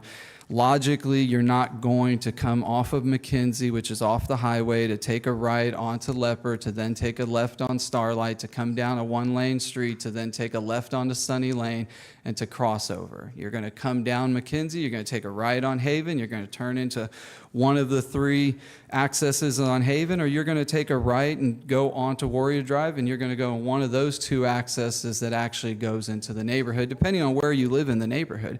I mean, this line is about a mile long on Haven itself. Now, to answer one of your questions, sir, we're actually, even when we dedicate this property, we're going to dedicate more street right-of-way, and Haven should be on the capital improvement project to be the project to be done first, not Starlight. And that's what our committee, the capital improvement committee, is looking at, because we're analyzing this area where bond dollars will go to, where capital improvement city dollars will go to, and eventually even could be impact fee dollars. I don't want an impact fee dollar to go to a bridge that there's a bridge 1,000 feet to the right, and that road goes to the exact same location. So if a police officer or a fire truck wanted to come down Starlight, they could take a right on Rockwood and come to this property.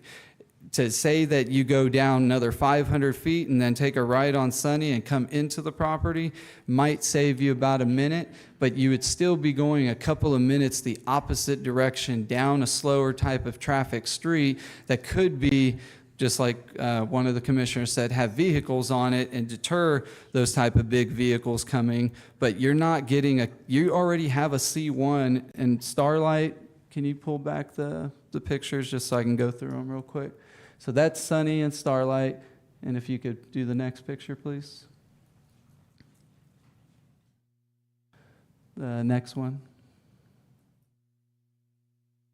Okay, so that's the end of Starlight. So this is the way the road currently looks. So the city's going to have to probably spend anywhere between $3 and $5 million in tax dollars, bond revenues, to come back, make this a 40-foot right-of-way with curves, sidewalks, just to take on my traffic.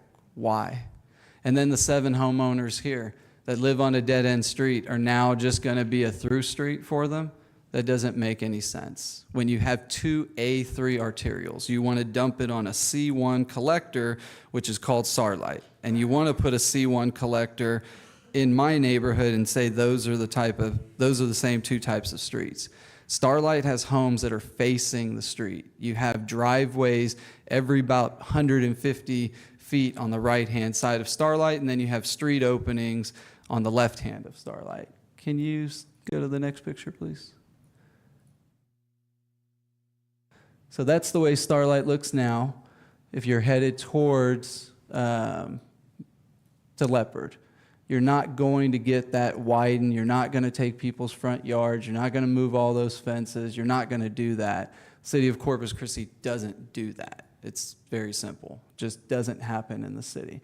Now, if this was like the south portion of Starlight, which goes back to the same road that Haven does and ties into Violet further north, is all bar ditch. And I think that's what my last picture is, if you could go to that one.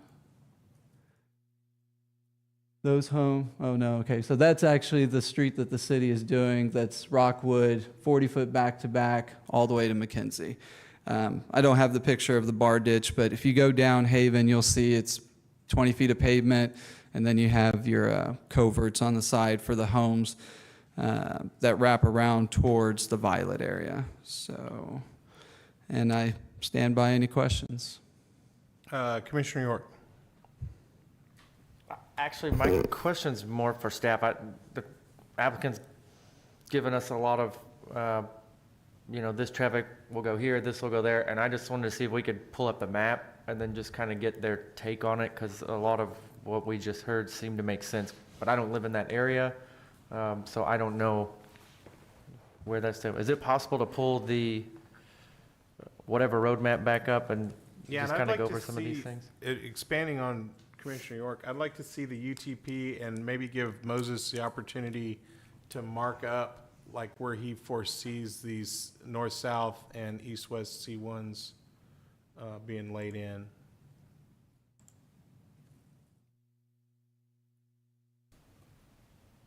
I think this is a good one. So 2 of the things that I wrote down I wanted to ask specifically. So Moses was saying that the bridge that's proposed on Sunny Drive that he wants to get rid of, staff's recommending we keep it. He said there's a bridge 1,000 feet off that takes you to the same neighborhood. Is that right here? It's Warrior. Okay. And that's constructed, exists, people can use it. It's a collector street, I assume. See it right there on the aerial. Okay. The other question, even the other commissioners that might live in this area and travel it can answer this, but the traffic for the Starlight neighborhood, where are they generally going? Are they going to Violet? Are they going north of the screen? I know you're not traffic experts, but the general, where's the zoomed out one? Because isn't 37 just right here? They're going towards Leopard. Right, so, and this is why I wanted to ask Renee to kind of confirm, because I know you're the traffic person, but is it fair to say that the majority of traffic would be going away from this property, from the Starlight neighborhood? Everybody north of the ditch doesn't really need to go south of the ditch, is kind of what I'm wondering. Unless they go to the park or the refinery or the school that they don't go to. Well, I mean, what I would say at this point, everything's theoretical, right? Because we have no evidence. Right now, they're just using the available streets and right-of-way. So the patterns that exist reflect a street network that's in place. Once that street network changes, there's a possibility of usage to go north and south. You know, as Moses pointed out, he is going to be building a collector street going north and south, and that's needed for this property. You know, I do understand he's going to be adding several access points along Haven, but the challenge is that they're all going to be off of Haven. And we see this in other developments where, you know, you have a huge development all off the same street. So, for example, you take Yorktown, you have Rancho Vista, several developments out there. Once the city goes in and we start construction, the neighborhoods still have only one street. It doesn't matter the number of access points. They still have to go to that one street where there may be restrictions and impacts to traffic. So, you know, we have a Rodfield project, an extension that's going to provide relief for when the construction on Yorktown is underway. So when we talk about, you know, circulation and network, I know there is a cost, but, you know, there's a cost to everything when you're talking about the neighborhood, the livability, you know, the internal connectivity that you provide. If you create a neighborhood, there may be, you know, relationships established. You know, everything's, like I said, theoretical at this point, but, you know, you provide opportunities for neighborhoods to connect. And you see patterns change. We saw this on the Everhart project, where Everhart used to experience large amounts of volumes. But once construction started, we've seen a change in traffic volumes on that section of Everhart between S80 and Holly. So, you know, without a study done, there's, you know, everything is hypothetical at this point, where the traffic goes, where they may or may not go. But what we do see when we've added the connectivity and that network, you do see traffic using that. Another example is, you know, Slough Road, that street was a dead end. We created Ametrine. It's a limited right-of-way, but there is a lot of traffic that circulates off of Rodfield to those neighborhoods back there. There is some usage there, and some people prefer getting off the major grid and using that internal network to get where they need to. But we won't have an accurate assessment until, you know, the street network's in place. And to Moses's point, you know, yes, there was a collector street going south of Haven, but we've been working with the consultants, you know, Pate Dawson. So there's a lot of streets that we've looked at that were kind of nonsensical. And when the master plan update is brought, you know, by Development Services for review to both this body and the council, there were several streets. We've received several requests, and we've removed some of those streets, some of those low-hanging things that don't make any sense. And we're keeping, like I said, right-of-ways that, you know, make a little bit more sense, at least to preserve for that circulation. Okay. One last one. I know you're talking about everybody accesses off Haven. The street on the right side of the development, left side of TM, does this development have access to it? Yes, and I think that's what Moses mentioned, that you would have two access points there, and then 3 along Haven. Okay. But like I said, the limitations, you won't see them now, but you will see them, for example, if Haven were to be improved, 3 access points off the same roadway with no other point except for Warrior. But creating that connectivity and the future, like I said, reconstruction of Starlight, some improvements there. Yes, you may not get the widening, but what we're talking about really is just connectivity and circulation. Okay, thank you. So I have some comments, unless anybody's got any other questions for the developer or for staff. Can I make one last comment to Renee's comment? And then, so, no? Yes. Okay.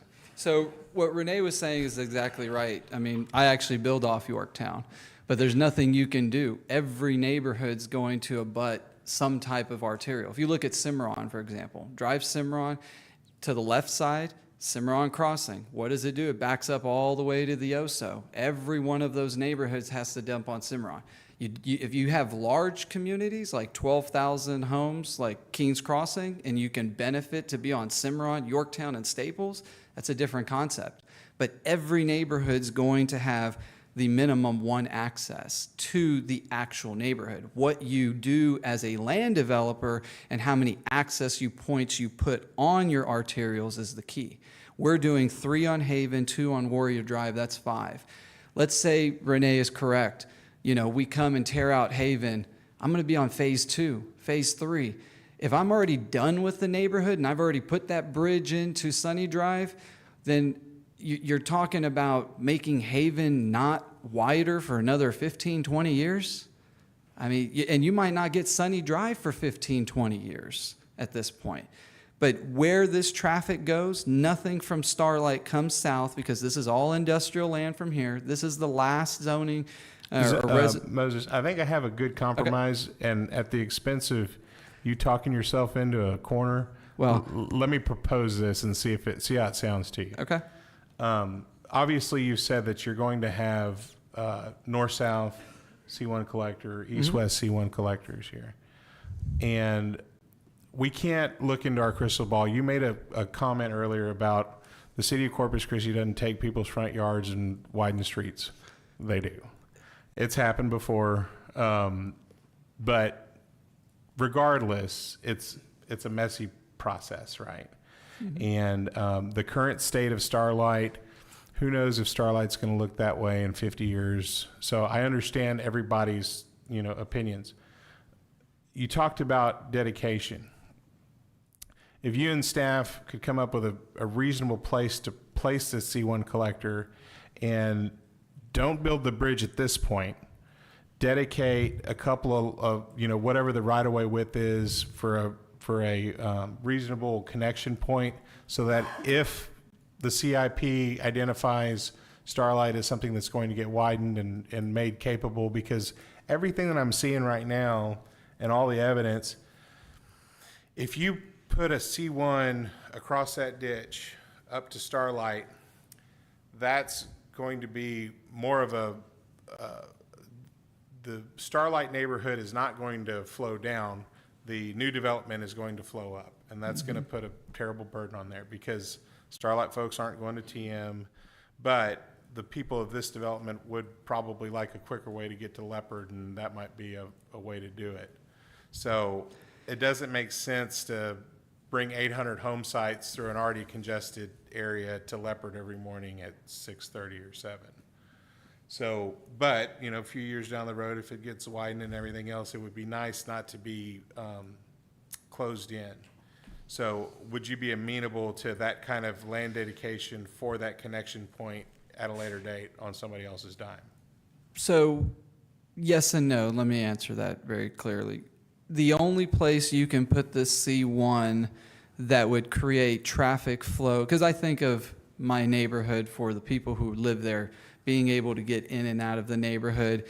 When you get to the end of a street, so for example, let's say we don't put it on Sunny Drive where the city has a right-of-way and we move it further, to the left, right, the north-south one. It's not going to be this is actually the location where the C1 is going to be, plus or minus 50 feet, because it's got to be. Mark it up. Okay, can you go, well, actually where that green dotted line is on the subject property, it's usually going to be right in the middle because that's the gateway into the neighborhood, right? That's where the grand entrance is. That's where you want to funnel the traffic through, and then they'll go left, right, or even north-south in the neighborhood because it's a large tract. And you probably are going to have another C1 collector where that red line was, but it's going to go straight across. It's not going to veer down back into Haven, right? So you're going to basically have a T in the middle of the neighborhood. Now, if you want to have a connection point to Starlight, then truthfully, this is the spot it has to be. Because if I move that C1 collector to the most left corner of the property where the red line is, just to not cross a bridge or not cross a ditch or do any of that stuff, first, it doesn't do what a C1 collector does. I mean, because most of the traffic, again, will be in the heart of the neighborhood, right? Kings Crossing, you look at it, that's why Oso Parkway is designed the way it is, but then they've got C1 collectors like Strasburg, Marcel. If you don't put it in areas where you can branch off, then what's the point in putting a C1 collector? It's not going to help the neighborhood. It's going to help that one street. But you're contradicting yourself. Why? Well, because you say I have to have a C1 collector, it's my grand entrance, and it's got to be in this spot, but why would I put it there? That doesn't make any sense. I'm talking about the C1 collector crossing for Sunny. I'm not opposed to a C1 collector. I'm opposed to the connection to Sunny and Starlight. But why would you be opposed to, you run your C1 collector all the way back to the back of the property, put a hammerhead down there with 10 bollards and call it a day. Dedicate that piece for a future bridge at a later date. What do you lose? 3 lots? I don't lose anything, but the guy who built the neighborhood at Royal Creek has multiple connection points off Cimarron, has this one little back alley, Sir Greg, that goes through the industrial part. Now, obviously, this is different, but again, you're giving back channels for theft. You're not going to give a channel that's going to be utilized the way traffic, to me, is utilized again on arterial roads. You're going to be sending or forcing or giving an option to this community to funnel everything down Starlight, which is a C1 collector, instead of funnel everything to your A3s, which is Violet and Mackenzie. That's my argument. I'm looking at the whole area. I'm not opposed of the C1. I'm going to have more than one C1 in the neighborhood.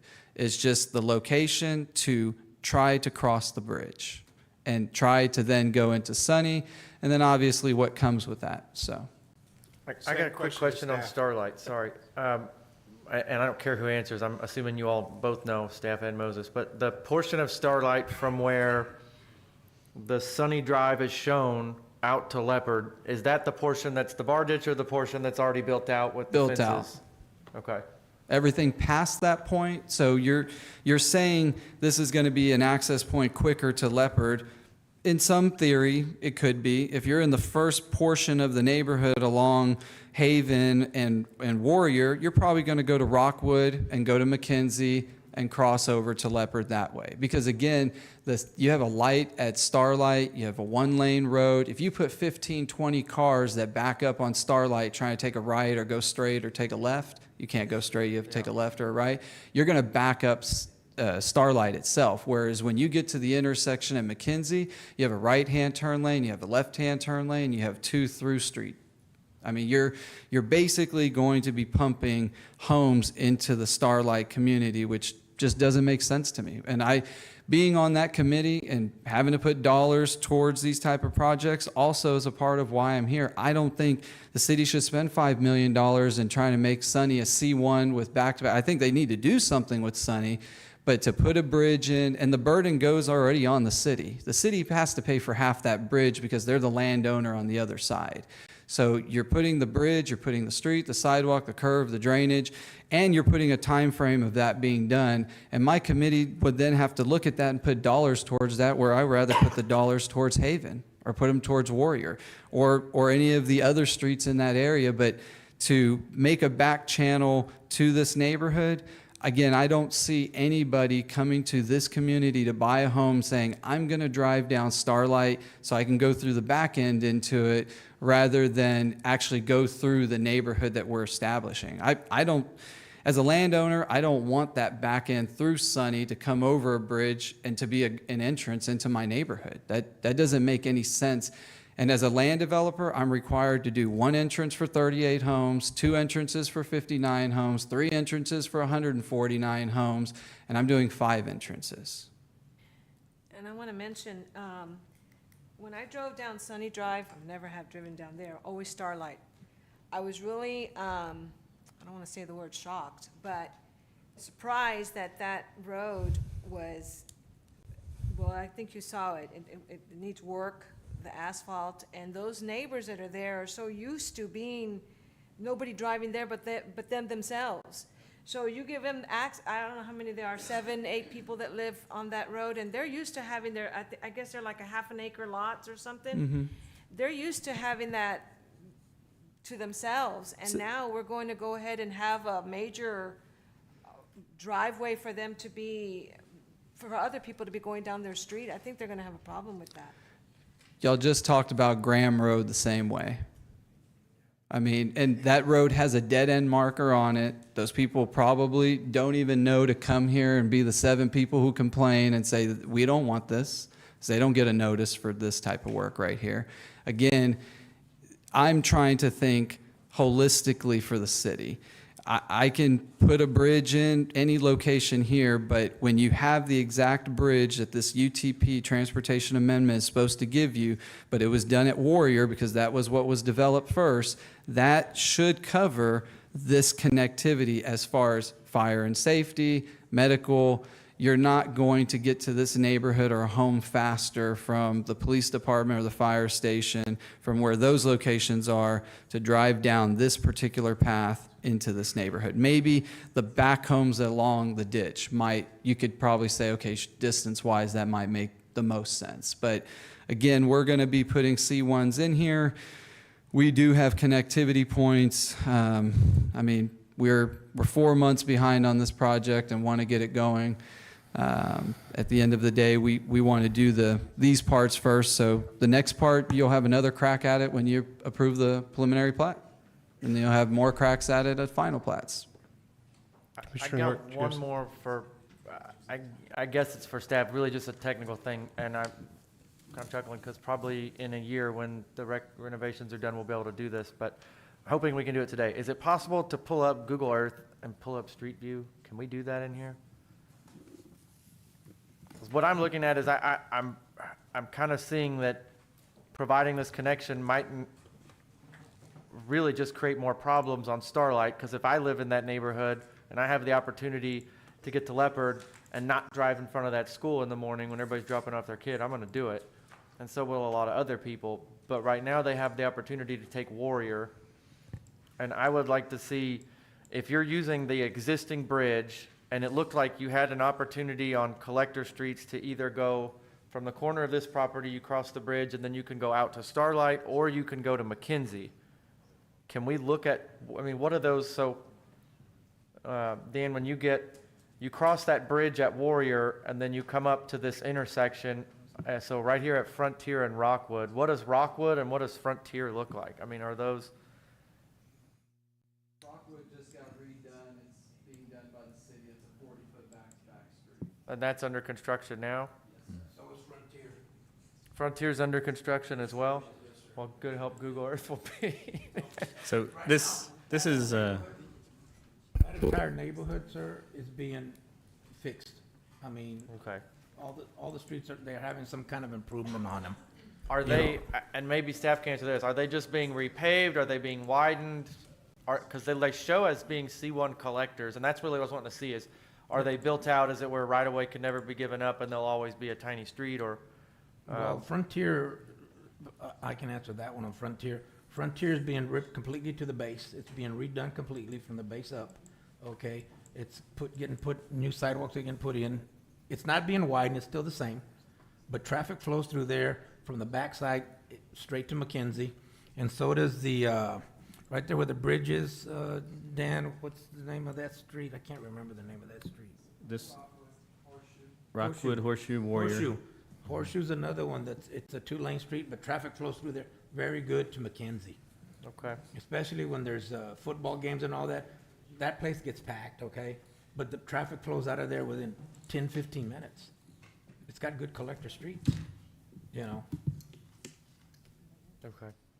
And so the question about Starlight, yeah, I think it's Sunny Drive. It kind of takes on an urban section with the curb and gutter, and then south of Sunny, it's more of a rural 2-lane ditch. But of course, I think Starlight will probably rise to a situation where it's, I don't know if it's in the CIP, I think it's mentioned, but I don't think it would be too long before Starlight within the next, 5 to 10 years at least. And then, of course, at what point do you build a bridge and make that crossing? We're talking probably 10 years from now, 5 or 10 years, so.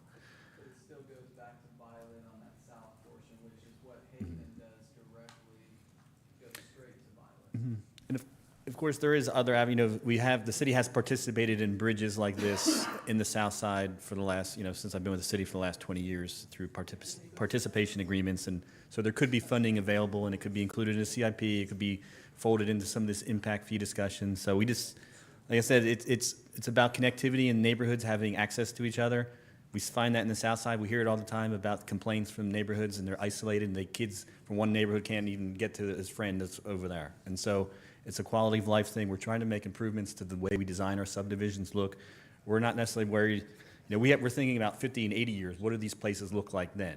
And so it's quality of life. It's how do we get people moving around our community. It's, I get, he doesn't want it as the primary access subdivision, but we're worried about the person 30 years from now that's going to be living in that house and wants to go, visit their friends that are across this ditch. And why should they, the value and the cost of this bridge over 80 years of the value that it will create for the people that live here. That's what we're basing our decisions on. And I appreciate that. I got one last question. I don't know if you can even answer this well, but or any of the staff. The thing that I'm worried about, I'll just be honest, I'm on the fence because I can see arguments from both sides, and it's a tough one. But one thing I want to ask, I see this a lot, working for developers doing subdivisions and things, is you get to something like this bridge, the developer puts up their money for half the bridge, you do an estimate, it goes into a fund, but it never gets built, ever. And I just want to ask and hopefully get an honest answer, is, in your opinion, is this a bridge that's ever going to get built? I mean, it's kind of one of those bridge to nowhere, city money kind of thing. There's a bridge nearby. Do you see it ever being important enough that the city's going to take money that it can spend somewhere else on its tight budget and spend it here?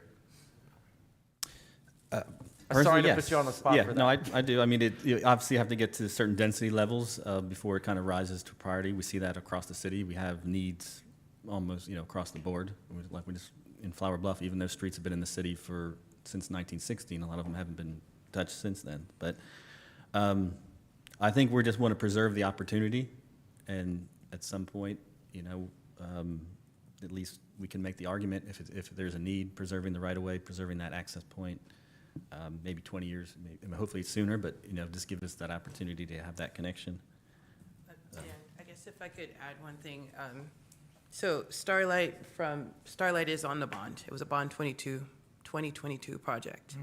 So, I guess speaking to your point earlier about as far as a compromise, if we had the opportunity, Moses, he still hasn't provided, I guess, sort of a master plan for the site.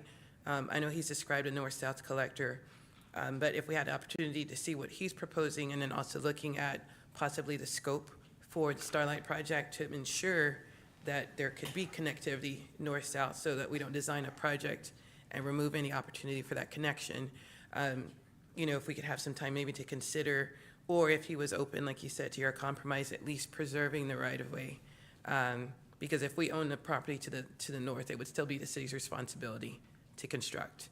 But we would just need some time to, look and evaluate, because I'm not sure where we're at in the planning stages for the Bond 22 project for Starlight. But we need to consult with our engineering department team to make sure that, there's a possibility for a right-of-way or some connection to be made.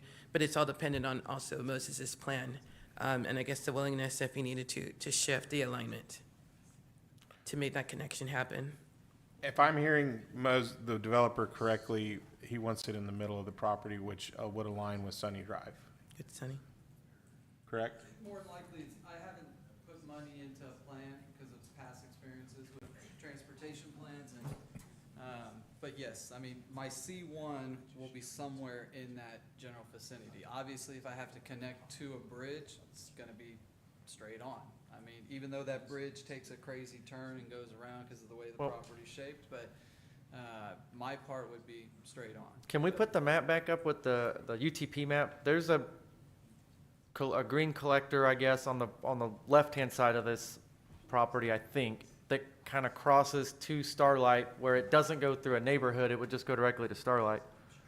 Yeah, that one is a C1 that's got to get updated. It goes through homes. So is that one that's kind of what I'm wondering, is that one that you're gonna have to build anyway on the edge of your property?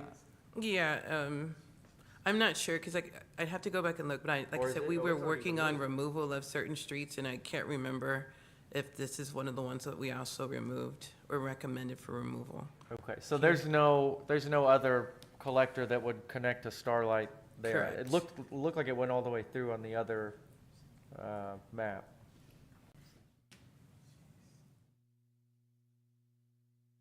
But, you know, as shown before, as y'all can see, even with the recent construction over here off of Rockwood, you know, the city is making improvements to our streets, and there's, you know, a bigger investment and more attention being paid. I know there's been several presentations on, you know, even, you know, the improvements to some of our local streets. So, you know, I know Sunny is not improved, and I know there's concerns about the connectivity, but, you know, you are correct. Maybe some traffic may go through there, some may not, but what we're trying to do is provide opportunities for connectivity where they don't exist, especially when you have these huge parcels, because I said even despite the number of access points that would exist off of Haven, the problem is that's the only road and access. And you know, what we've seen is when we provide that connectivity, you go to other neighborhoods, other communities for their subdivisions and their developments, you're able to wind through. And there are, you know, local traffic. This is not going to, like I said, everything's theoretical, and I guess the assumption is we're going to have tons of cars coming through and suddenly using Sunny. There may be some traffic and some people that could use it for the ingress and egress, but everything's theoretical at this point. But I guess what we have seen is when you provide that connection, it is useful to the neighborhoods and, you know, connecting communities. And we're talking about not just vehicular traffic, but pedestrian traffic as well. You know, where kid wants to go visit someone that lives in a nearby neighborhood, they're not having to go out to the busier streets. You're using your local network, you know, to connect from one neighborhood to the next. Thank you. Can I ask one, and I kind of want to ask both of y'all this, Renee and sorry. If we were to suggest, because I'm waffling on this. If we were to suggest putting it on the... Put them on the 3-minute timer. Hey, I had that once today. On the west end here, for city and developer, I mean, are you open to that as a better solution than Sunny Drive? I know, Moses, you want to get rid of it, but I'm just... My answer is very simply no, and I go back to one simple thing. They're very right. You want connectivity amongst neighborhoods, but remember, this is 800 homes. That's probably more than all the homes you can see on that picture, so let's not forget the size of this neighborhood. My neighborhood's going to connect to itself and then to arterial streets and C1 collectors. That's all this can do.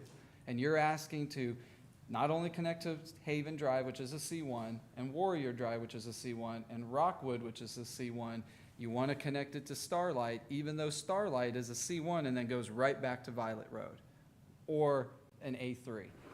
That's the part that I think gets lost in their message is you're saying I'm doing dead-end calls. My own neighborhood of 800 homes is all going to connect to itself. The roads are all going to connect. No dead-end cul-de-sacs. We're going to have great connectivity. The only thing we can do after that is tie into the C1 collectors that are around us. And we've got 2 of them. And by a code standpoint, that's all I should have to do. And I'm providing C1 collectors in my own neighborhood because of traffic mobility concerns. But if I shift them to west sides or the opposite side closer to the bridge that already exists or to the furthest point, then you're taking that main C1 collector out of the heart of the neighborhood, which is generally where we have our C1 collectors. Thank you, Mr. Mosagasi. Would anybody else like to speak on this matter? Any other questions for staff? I see none. With that, I'll entertain a motion. Or I need to close the public hearing. No further Sorry. discussion? I said any further discussion? So what's the motion that we're going to? Oh, it's, well, Ms. Salazar, Commissioner Salazar Garza had her line up. Staff's recommendation was to keep the green street and delete the red street. That we're looking at right now. They're both shown with X's, but that's correct? All right. And the developer's indicated he's not willing to compromise and is wanting an up-down vote on this.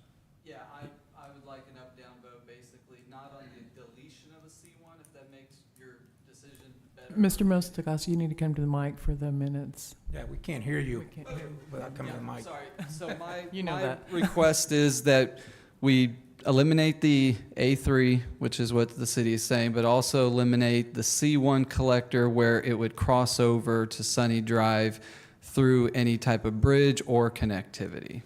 That we would allow a C1 collector to be in the neighborhood because we want it and we need it, but that's 99.9% dictated by us as long as we don't hinder the north or south. The south is a park and the city didn't show it, but they're going to delete that on their updated master plan.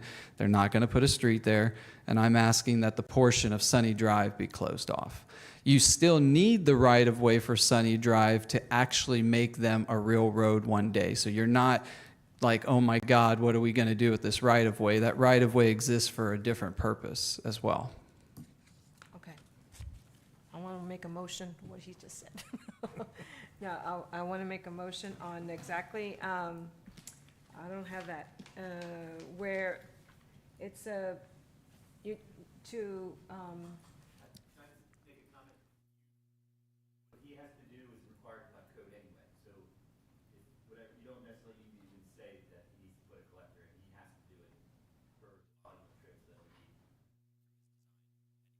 So We don't need a. you're saying if we were to vote to remove this, he still has to build one within the development? Okay. It just doesn't have to cross the ditch. Yeah, he has to, yeah, by keeping it on the plan, we're. where's my other paper? One was denied.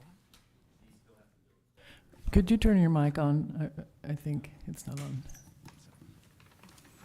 He still has to build a C1 collector, but the C1 collector doesn't necessarily have to connect to Starlight. Correct. It can be a dead-end C1. If you remove from the plan, yes. Okay. So the motion can be that we're moving to delete Sunny, or the green and the red. Yeah. Hey, real quick before any motion, are we the recommending or are we the final answer on this? It goes to council, right? Correct. Say that again, Munoz? I muffed it, but I think what we're trying to say is that we would like to move to remove the proposed C1 residential collector between Starlight and Haven, and to remove the extension of Haven. Is that correct? No, we got Sunny. It's Sunny. Sunny. Sunny. Second. Yeah. All right, Commissioner Mandel, I move that we remove the southward extension of Sunny Well, Drive. hold on. We actually have a motion on the floor. Second. So you'd either have to remove your motion or. Do we need to correct it? Yeah, I'll remove it because I Commissioner Garza actually Yeah, okay. made the motion, so if you want to. I remove that rescind- motion. Okay. I remove mine as well. And So let Brian Commissioner get the Salazar chance. Garza and Commissioners Munoz have both withdrawn their motions. So get it right, Mr. Mandel. Commissioner Mandel would you like to make a motion? I would like to make a motion. I make a motion that we remove the southward extension of Sunny Drive located in between Starlight Lane and Haven Drive, and remove the northwestern extension of Haven Drive. Second.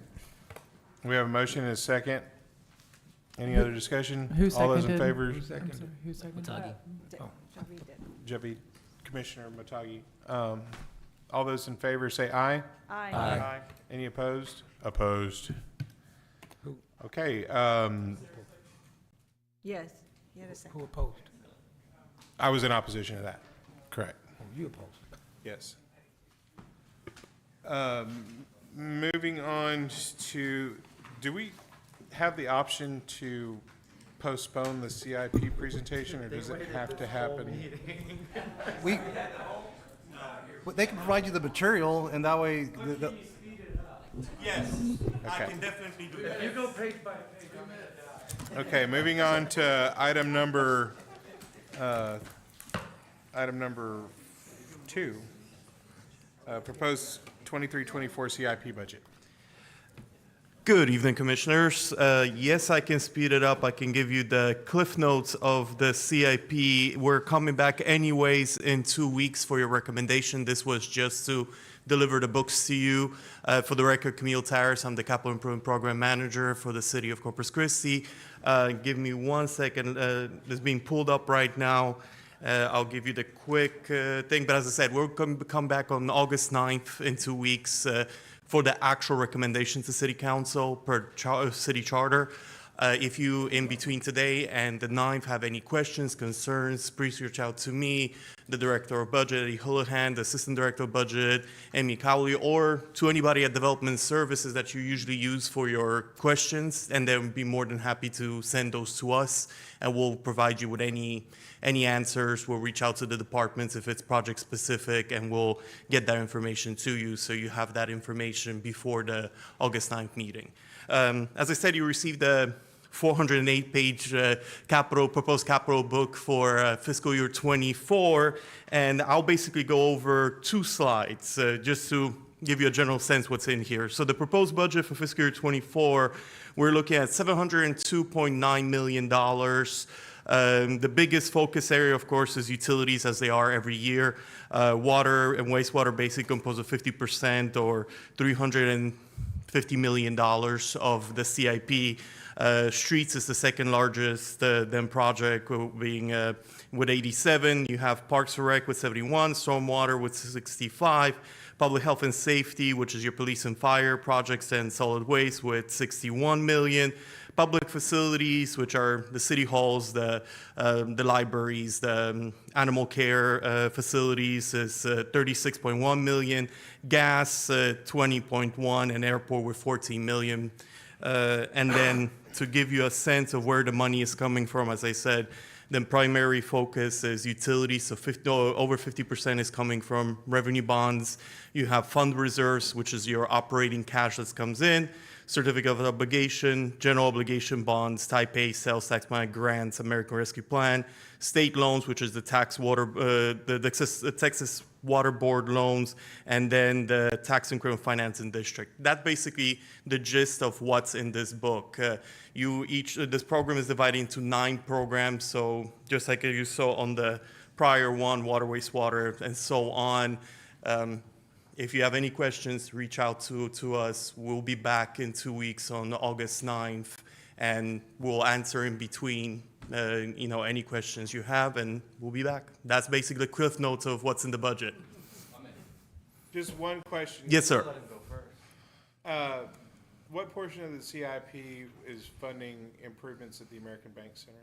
That would be the public facilities, and that's funded through the hot tax revenues and the type A arena fund. And the 36.1 million? Yes, that's in the 36.1 million. If you turn to that section in your book, which is the public facilities section, it's closer to the end of those projects. There's a list. There's, I believe, 11 or 12 projects for the American Bank Center. Okay, thank you. Yes, sir. Any other questions? I know you said your name, but what was your name again? Camille. Camille. Yes. All right, if there's no other questions for Camille, thank you so much. Thank you so much. Really appreciate it. Okay, Director's report.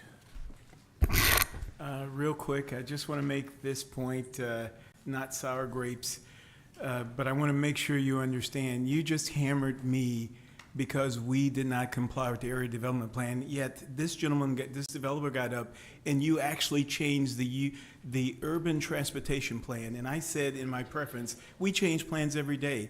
So, and I have to say this, the developer said, hey, my development connects within itself. A development that connects within itself is not connectivity. It's just not, right? So not that I'm just sharing with you. It's so frustrating because some things we take very lightly and some things we just give away very freely because what's going to happen, he's right, there's going to be 800 homes built in that little square that's going to have to migrate on those surrounding streets, but you're going to have to get to the outer boundaries of that development to go anywhere you want to go instead of creating the connectivity that's required in what I call progressive cities all over the United States. But anyway, no director's report. I just wanted to share my love. That's all. And I just want to let the record state that I agree with you, Al, and I opposed it, so, thank you. Any other future agenda items? All right, with that, we are adjourned.